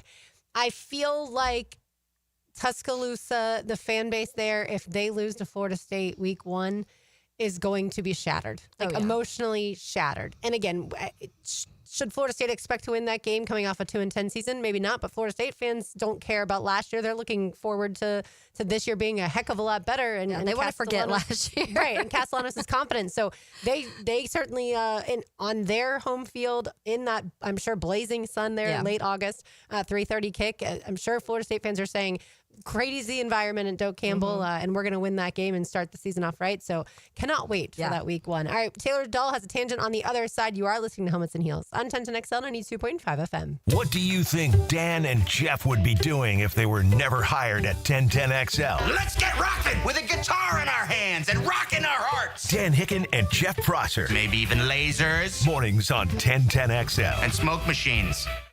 Transmission troubles? I'm Robin Sidbury, owner of Action Transmission Specialist on Merrill Road. So come in and see how we can help solve your transmission troubles. We service all makes and models. Remember, get traction. Call Action at 744-0755. Firehouse Subs has fries. Your hometown hero since '94 just cranked up the heat. Hot subs, crispy fries, golden, pillowy on the inside, and perfectly seasoned. Over 30 Jacksonville locations. Firehouse Subs, homegrown and now with fries. Brooks here for Terminix. When cockroaches move into your home or business, you want them out and fast. At Terminix, they don't just get rid of the roaches, they evict them and work to prevent them from coming back, because no one likes an uninvited pest. When cockroaches show up, so does Terminix. Don't live with a roach problem. I certainly don't. Terminix it. Visit Terminix.com today to schedule a free inspection online. That's TERMINIX.com.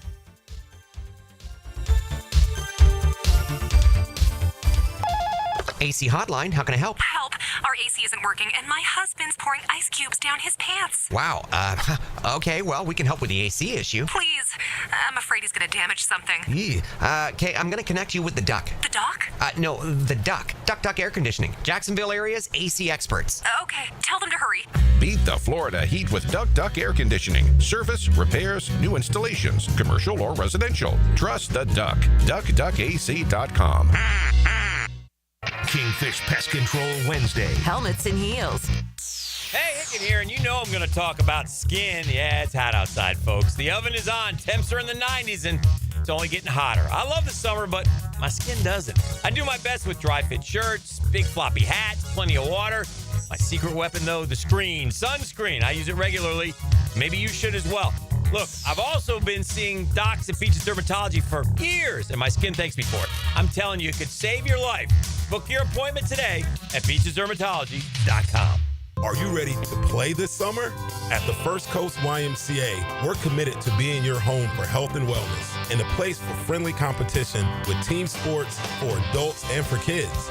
Basketball, volleyball, pickleball, flag football, soccer. The Y has something for everyone at any age.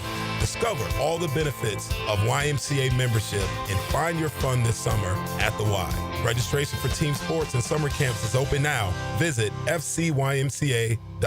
The calls have been pouring in. It's the strongest phone connection on the First Coast. The Checkmate Coatings phone line covers you with expert interviews from around the country and your opinions and comments from here at home. All day, every day on 1010XL.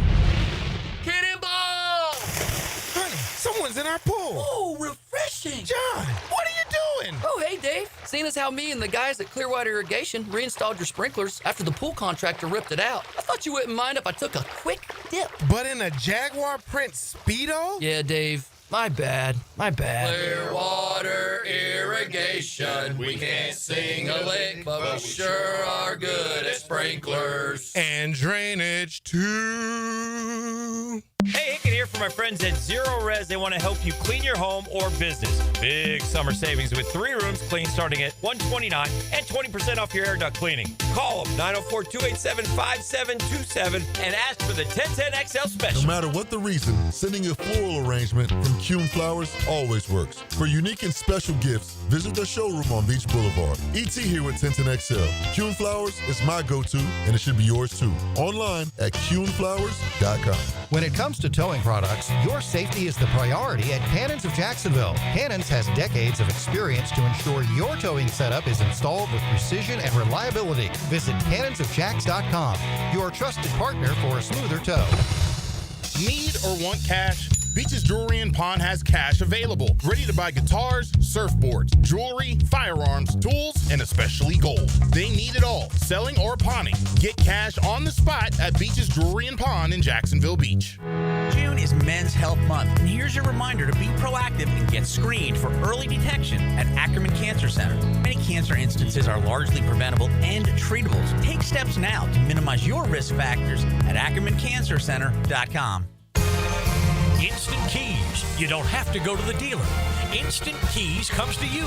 For lost or broken keys or nearly any make and model of vehicle, call 722-1111 for Instant Keys locksmith service.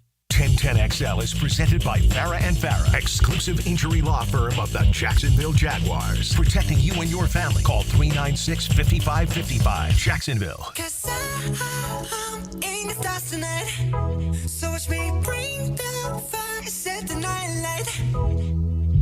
Shoes on. Taylor Dahl, RJ Saunders, I'm Lauren Brooks with you on this Wednesday afternoon. Thanks again to our friend Roger Hoover, who stopped by in the last segment to talk some Alabama football and a little men's basketball As well, I wonder, Taylor, if I were to ask Florida fans, are your expectations higher for the football team or the men's basketball team? They'd probably say basketball. I think they would say men's basketball. I think so too. And I'm not saying that they care more about that. I just think that program, obviously coming off of a national championship win, sets the standard. I do think Plus, Todd Golden, Billy Napier also. I think Todd Golden has a lot more respect and love. Not saying that some people still don't have that for Billy Napier, but I think it's through the roof for Todd Golden. It is. And he's got such great identification of talent and not just the evaluation, but then he can also bring them into his program. And so certainly we'll see. By the way, I saw the reason Boogie Fland, his nickname is Boogie, is his mom gave it to him when he was little because he just loved to dance. Oh, that's which is cute. so sweet. Yeah, but tons of new transfer portal additions. And with basketball, like we always talk about, you get 3 to 5 great new players in the program that completely overhauls the roster, whereas obviously football, it takes more. I do think Florida fans have the highest expectations they've had for Florida football in quite some time. I think that's fairly obvious to state. Some fans actually expect Billy Napier and this Florida squad to at least make the college football playoff this year. They have not said that in quite some time. But there was a time certainly for an Alabama or for a Florida, an Alabama as of late, or much more as of late. But a 12-team playoff, like Florida fans once upon a time in certainly the 90s and then in the mid 2000s would have laughed if you said, will your team make the college football playoff? Like, are you kidding? I mean, Alabama for most years, even with the 4-team playoff, would have laughed at that, made that. And so certainly would have laughed at the 12-team. But Alabama's coming off of a year with the new head coach, but they did not make the college football playoff, even though many debated they should have.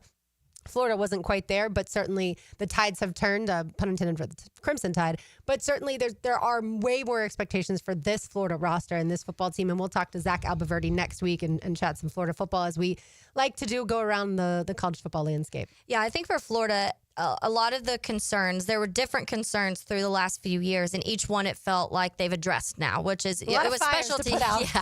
It was special teams, and you get a new special teams coach, and you feel like you've started to see changes in that. It was the defense, even with 2 guys, and Javon Dexter and Ventrell Miller both getting drafted, a defense that outside of those 2 guys struggled mightily. And then you feel like that last year, especially in the second half of last year, really started to flip. The offensive line, you talk about how good the offensive line was last year, and one of the better in the college football right now. And going back, Taylor, really the roster was probably the first thing because Dan Mullen quit recruiting and just literally did not care to do that. And so you had to build this team. Billy Napier had to build this team from scratch, and he brought a couple guys familiar with him. Mike White, right? Which does sound familiar with Mike White. With Todd Golden taking over from Mike White. Yeah, Mike White took over a great team. Yes, the head coach prior to him was Billy Donovan. But yeah, he had to. Billy Napier had to completely overhaul the roster, and he did bring in a couple guys from his old school there in Louisiana, and they've been terrific. And Montrell Johnson now going to play in the NFL, and Osiris Torrance, who has been playing in the NFL for quite some time. But that was certainly the first roadblock. And then, yes, you get to special teams, offensive play calling. It was the offensive line that was a detriment to this team for a while. And then now they are expected to be a top 10 unit in all of the country. And by the way, quarterback. Right. And quarterback, although I think Billy Napier doesn't get credit for bringing in Graham Mertz in the transfer portal, and I think he should. And look at some of the guys he had brought in the transfer portal, like a Ricky Pearsall, just some guys that other teams may have overlooked, especially in Graham Mertz there at Wisconsin, for sure. that Napier was able to say, no, I want this person to finish his career as a Gator. And then you talk about the skill positions, they're loaded. They bring back a ton of returners on defense. So it certainly, like I said, it's the best that people... or the best that this team has been, the best that this roster has been since Napier took over, and has the most expectations for the here and now. But because of the schedule and also because of maybe a lack of great in-game coaching knacks, you still wonder what the ceiling is. There's a little bit of hesitation. Oh, yeah, absolutely. And I think on the Alabama side, there's a lot of hesitation because they are used to winning national championships, period. Yeah, their standards sky high. And and that's what it made me think of that when we were having the conversation the other day with Florida State, and people, Knowles fans were texting in and saying, no, like that's you win that game, that you just because of what's happened in this recent 2 years ago, if Jordan Travis didn't get hurt, you're in the college football playoff. Yeah, there's the standard is still that victory. Yeah. And so I do think that for Alabama, it's even more so that there's no way that in their heads they're like, well, if we only lose to Florida State by 3, it's fine. Like they fully expect to win that game and probably win that game by a couple scores. I think once upon a time, FSU absolutely was in a position where they didn't expect to lose any games. Mm-hmm. Miami has been there, certainly, and Alabama has been there. Like we just talked about, Florida has been there at different points in time. Notre Dame has absolutely been there. Ohio State, Georgia as of late, right? Like there's teams that was the standard. And you are nervous, I think, if you're an Alabama fan, and you're really nervous if you're a Florida State fan, that your standard has fallen so far below what it once was. For Alabama, I think they're still kind of figuring it out. Like they don't know yet what to make of Kalen DeBoer. Winning 9 games, and when you do play in the SEC, winning 9 games in your first season is not terrible, but to them it's terrible because that came with 4 losses. FSU fans have never been in this situation where only winning 2 games, and they thought that they got over the hump with Mike Norvell. They were patient with him early on. And so that clash week 1, it's not the only one of those that's going to be high profile, but it is certainly exciting because we also have LSU, Clemson, and we also have Texas and Ohio State. So that'll be so much fun. Yeah, don't get off your couch week 1 for college football. All right now Taylor Dahl has a tangent. Now, Taylor's Tangent, served up by Chick-fil-A on 1010XL. All right, so I'm going to switch over for a second to the NBA. We do have the NBA draft coming up. I have no idea who the Bulls are going to draft. Someone just posted a thing. It was like, who would you want of these guys? I was like, I don't know who any of these guys are. First round tonight, 8 o'clock. I'm excited. Second round tomorrow night, 8 o'clock. Yes, but I have a clip I brought with me. I heard that I saw/heard. It was a video that I saw, but it made me laugh initially, and then it also sprung a couple questions on me. So RJ, hit the clip. First time drinking ever. Like I never had a drink up until that point, and the beginning of the season, the guys want me to drink. That's like the big thing for them. I don't know why, but I told the beginning of the year, I was like, win a championship, I'll drink. I'll do whatever you guys want. I'll drink champagne. We can do shots. So we kept getting closer during the season, and I was like, I'm gonna have to drink. So I drank a little bit. I had a couple shots, champagne. I had beer. It was all disgusting. I'm gonna stick to Shirley Temples. I had a lot of those yesterday and a lot of water. So that was Jalen Williams. We talked a ton about Jalen Williams during that whole series, especially, but he dropped 20 in that game 7. And so it made me laugh in general because I thought of 2 things. Number one, that's happened to me also. I remember making a bet back in the beginning of the Blackhawks 2015 season because it didn't start very well. They obviously had won the cup in 2013. And I remember being like, this isn't a good thing. If by some miracle the Blackhawks win the Stanley Cup this year, I'm going to get a Blackhawks tattoo. And I remember me and my friend both if you know me, I do not have any tattoos, so it never happened. But me and my friend both, and she has tattoos, so she was like, yes, let's go. She's a diehard Blackhawks fan too, so we both made this thing. And as it started getting closer, and the Blackhawks kept winning, and then they get to the Stanley Cup, and I remember being like, oh God, like, do I have to get a tattoo? And so after it happened, she immediately called me and she was like, let's go. Like, what are we getting? Are we getting the feathers? Are we getting this? And I was like, I'm scared. Like, I'm terrified of getting a tattoo. I don't know where I'd put it. Let me think about it. I'll figure out a small place I can put it and whatever. Anyways, I never did it, so I backed out of that. Oh no. But they've never won again, They haven't right? won again. I know. So maybe I have to go get the Blackhawks tattoo. Like, just get it super duper tiny. Yeah, that no one could ever see. Yeah, but so it made me think of that first because I just thought it was funny how he was like, the closer it was getting, like, it's exciting because you're like, holy crap, we might actually win all of this. Champagne, not a tattoo. He did say shots too, though. And if you're not a drinker, though, you're not. Like, it's gross. You don't like how anything tastes. You get hungover and you don't like it. You could tell in some of the videos the next day he was not feeling great. That's why he's like, I drank a lot of Shirley Temples and waters.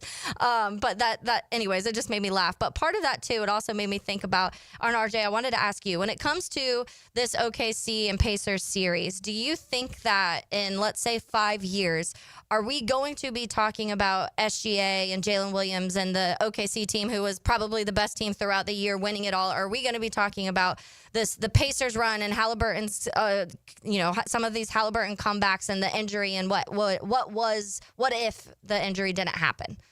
I think a couple things. Number one, to the OKC part of it, I do believe that with the NBA being so dynastic in nature, in which we know it, I think that if you are looking for your next dynasty, well, they just recently won their first one. I think they have the draft capital in which they're trying to move up in the draft. Hopefully every team says no. We'll certainly see about that. But this is a team that, if they want to make a big move and go big game hunting, they have the capital to do it. I think everyone there is under team-friendly contracts.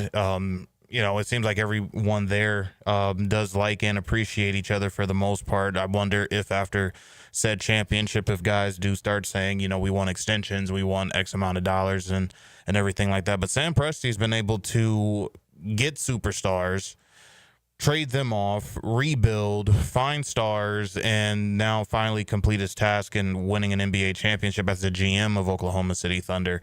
So I think maybe if, there are NBA individuals that are out there that are looking for the next dynasty, we may have just saw it. When it comes to the NBA Finals as a whole, I think it was a fun series. I know Gilbert Arenas said something completely idiotic where he just said, well, we'll remember nothing when you bring up this NBA Finals. But I believe this was one of the more entertaining NBA Finals that I've seen in quite some time. And I think there will be many storylines as well as the what if to Game 7. Tyrese Halliburton was starting off rather hot to begin that Game 7. If he doesn't get injured, who's to say the story doesn't change and we see Indiana winning an NBA championship and being that David that beat the proverbial Goliath. So overall, I think the series was very great. I think it's very good for the NBA. I think it's very good for the sport. I think this is the reason why you have gone to the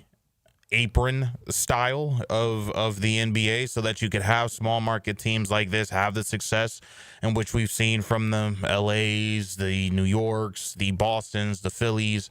So I think the NBA, in my opinion, is in a good place. And I think the finals definitely showed that with, two teams that maybe weren't on the radar of many, because whether you're a diehard basketball fan or a casual one, you're just so used to seeing a big market team in that mix in terms of winning the NBA championship year after year. I think that seeing an NBA finals like this is a shout out to players and as well to organizations that, you don't need to be in a big market in order to be successful and win championships. So great season overall.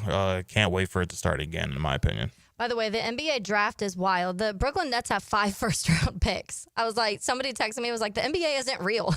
Like, what is happening? It is odd how they don't value them, obviously. Yeah. I shouldn't say odd. It is different than the NFL and how they don't value them. So, the Mavericks on the clock at 8:05 p.m. Eastern. I'm going to guess with that number one overall pick, the Cooper flag, yes. And whether the NBA is a conspiracy or not, you can decide that. And then you have the Spurs second, the 76ers third, the Hornets fourth, the Jazz fifth. You have to wait until 20th for a Florida team in the Miami Heat to pick around 9:40, and then the Magic pick 25th, somewhere around 10:05 p.m. If Walter Clayton Jr. does not go to one of those two teams, I'm going to be all sorts of upset. To answer your question, Taylor, I think forever people will remember the injury. Yeah. So Tyrese Halliburton. They will also remember SGA and how he elevated himself above so many other players in this league. Like we talked about, he's done something that only players like Michael Jordan and Shaq and Kareem Abdul-Jabbar have done to this point in time. All right, one segment to go. You are listening to Helmets and Heels on 1010XL 92.5 FM. In life, only the best things stand the test of time, like radio play-by-play. I think it's bigger than it seems, and if you're one of these players or one of these coaches, it's the biggest thing in your life. Your home for the most play-by-play is 1010XL. Why does Northeast Florida buy from Arlington Toyota? Because Arlington is the place to go for big selection. I'm talking over 800 vehicles, one location, and everyday low prices. Check this out. Over 350 SUVs, over 175 trucks, over 275 cars. And if that's not enough, there's more on the way. Plus, 60-day exchange. I know you've heard me talk about it, but really, have you let it sink in? Buy from Arlington. Take it home. Drive it around for 60 days. And if you decide it's not right for you just come on back to Arlington and exchange it for another one. You even get Arlington's lifetime warranty with your new Toyota purchase. Why buy from Arlington? Because right now you could get financing as low as 0% on select new models. 0%. And no payments until January 2026. That's like 7 months from now. Crazy. Now you know why Northeast Florida buys from Arlington Toyota. Shop in person on Atlantic Boulevard just a quarter mile east of 295 or at arlingtontoyota.com.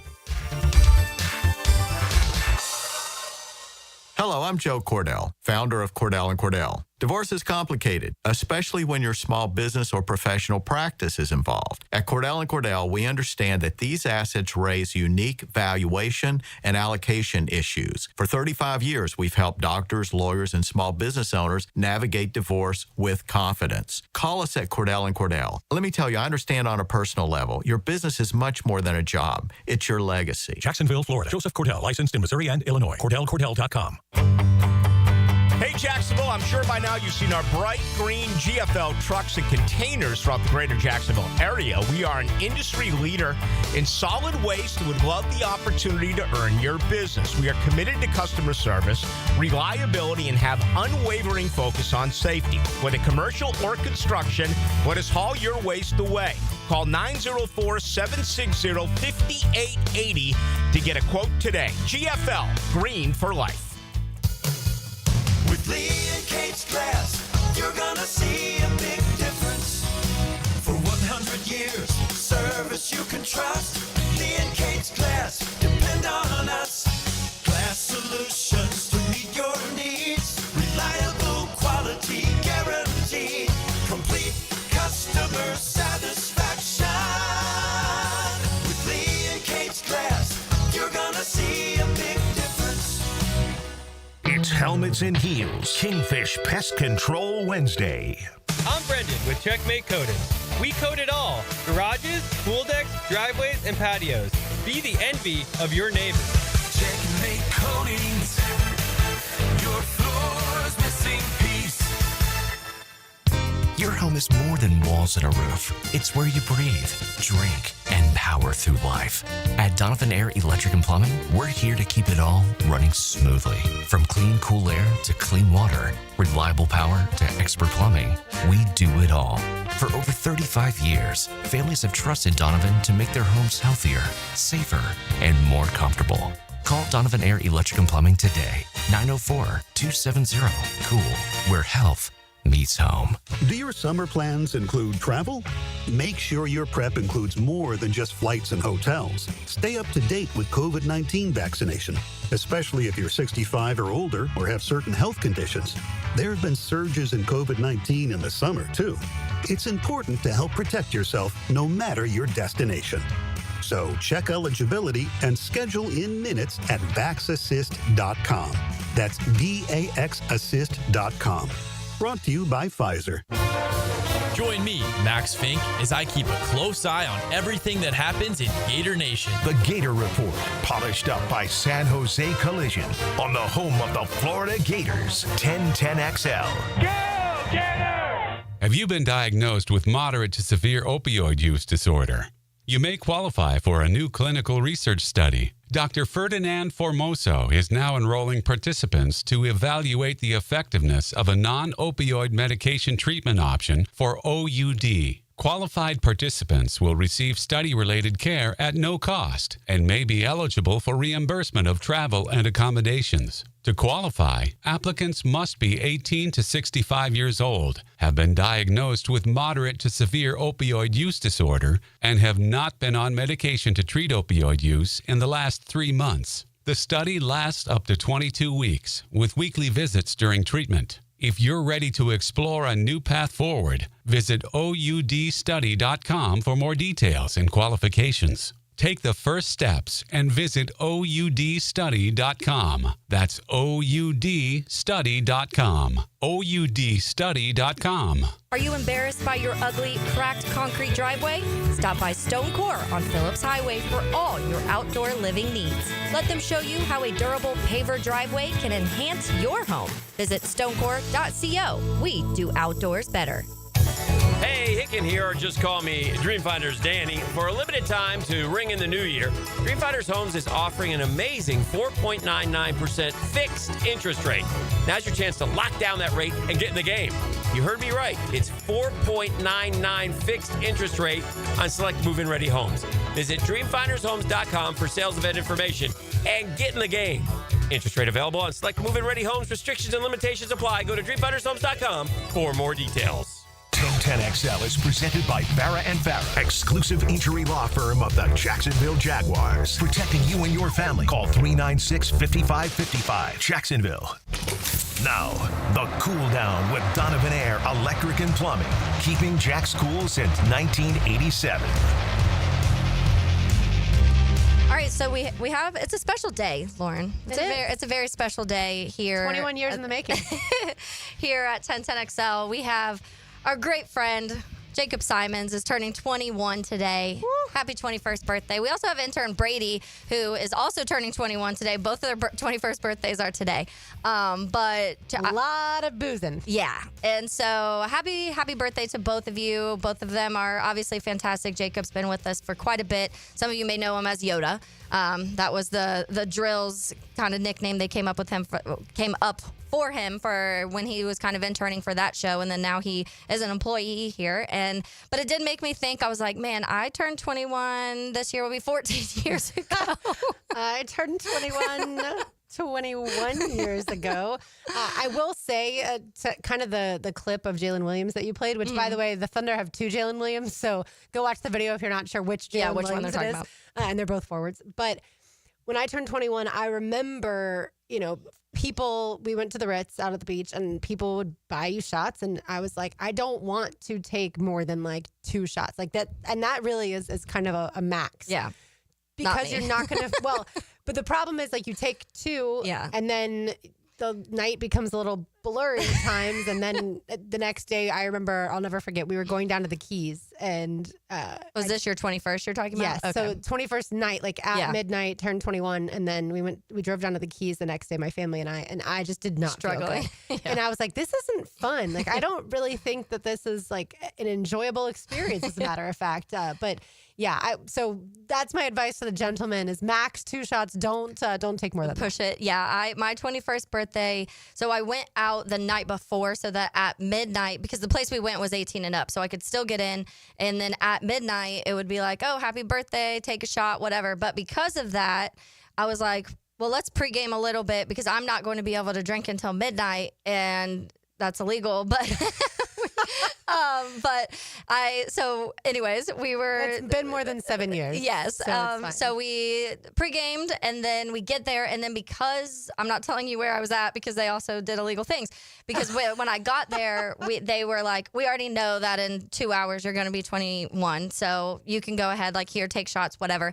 And so at that point, it just opened the floodgates of everybody being like, oh, I bought you a shot, I bought you a shot, I bought you a shot. So before midnight, I was already probably like 12 shots in before midnight. So it was probably about 12:30, and my friends were helping me out of the place we were at, and I barely got to actually see the beginning of my 21st birthday. I had a blast. Like, I have a lot of pictures. I have some cute pictures from that night. I looked good. I had fun. It just, yeah. So I agree. If you want to enjoy and remember, maybe take it a little easier than I did. Yeah, and stay hydrated and all those things, especially with the heat that we have.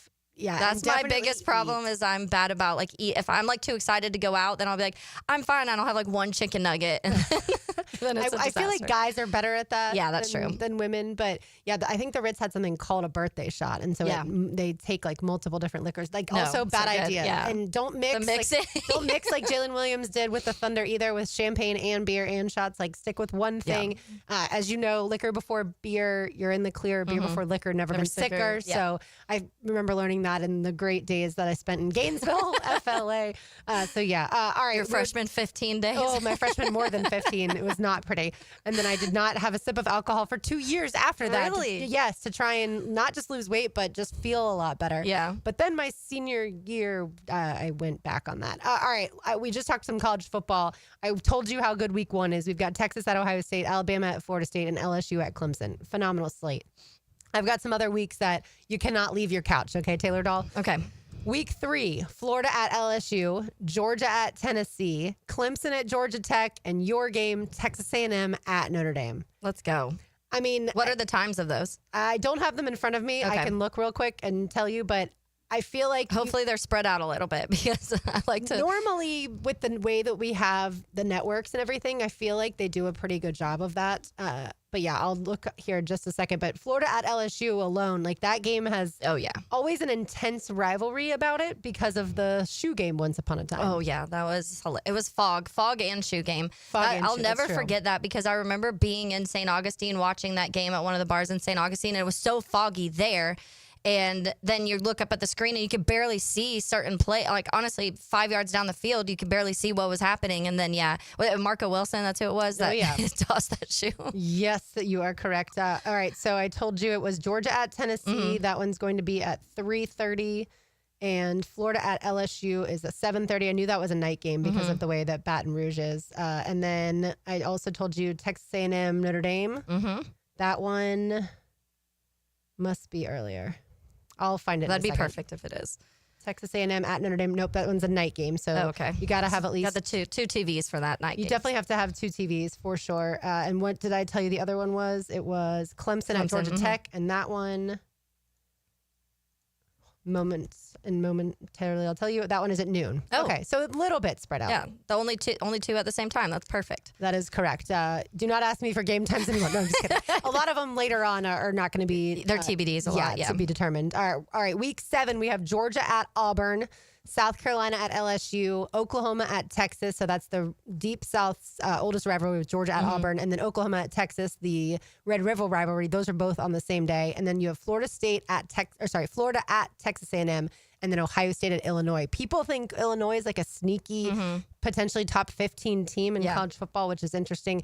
Obviously, Florida at Texas A&M, that game has also had some weird stuff go on. The year that Dan Mullen was upset because he thought A&M was pumping in crowd noise and had too many fans and all that fun stuff. And then also the final 2, Week 10 and Week 14. So Week 10 is Florida-Georgia weekend. Yeah.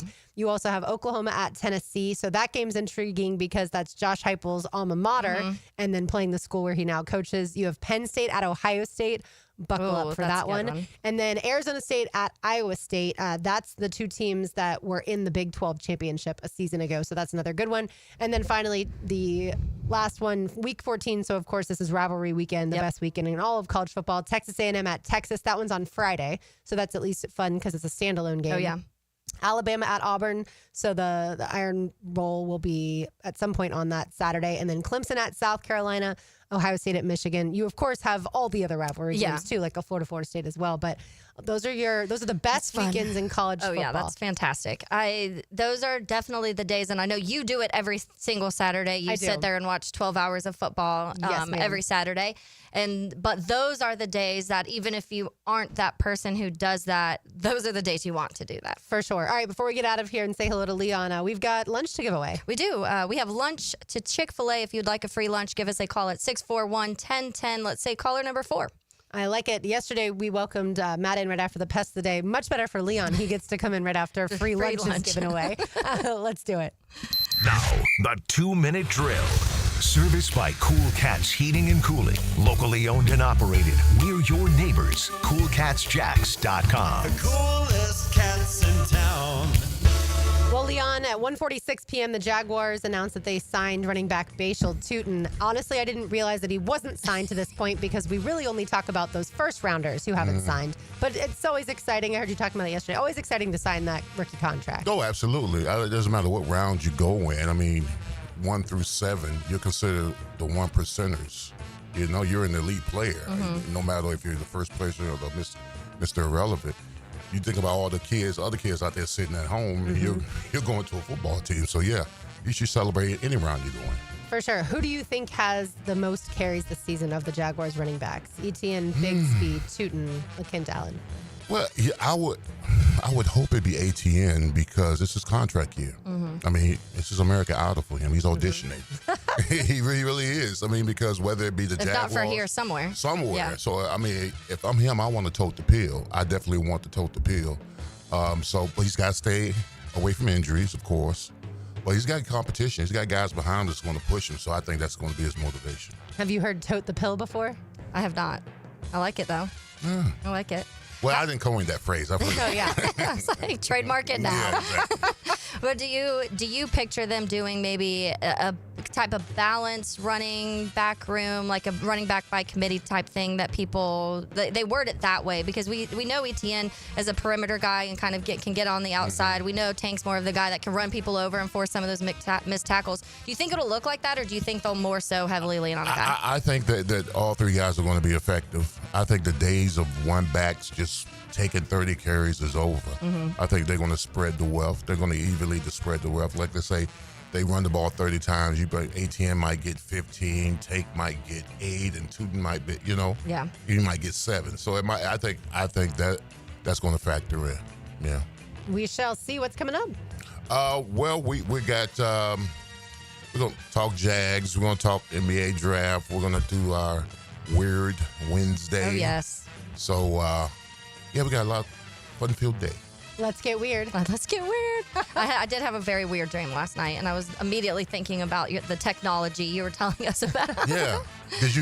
When you dreamed, was it from your perspective or you saw yourself? Mine is in my I'm seeing everything personally out of my eyes in my dreams. I had a weird dream last night. I'm just very slow in my dreams. There was a huge typhoon. I was near the beach, and I went into a store, and I sat it out. The lights went out, and I saw the storm outside the window while it went back. And then, minutes later, I walk outside sunshine. It was weird. I wonder what that means. I'm talking about this typhoon was huge. Maybe some good things are coming your way later. Maybe it is, absolutely. Maybe that's the Jaguars have been in the typhoon and now sunshine. Maybe, absolutely. Let's go. I'll take it. All right, thanks, Leon. All right, that'll do it for us today. For Taylor Dahl, for RJ Saunders, I'm Lauren Brooks. These heels are made for talking. We will talk to you tomorrow, but don't go anywhere. XL Primetime and Weird Wednesday comes up next.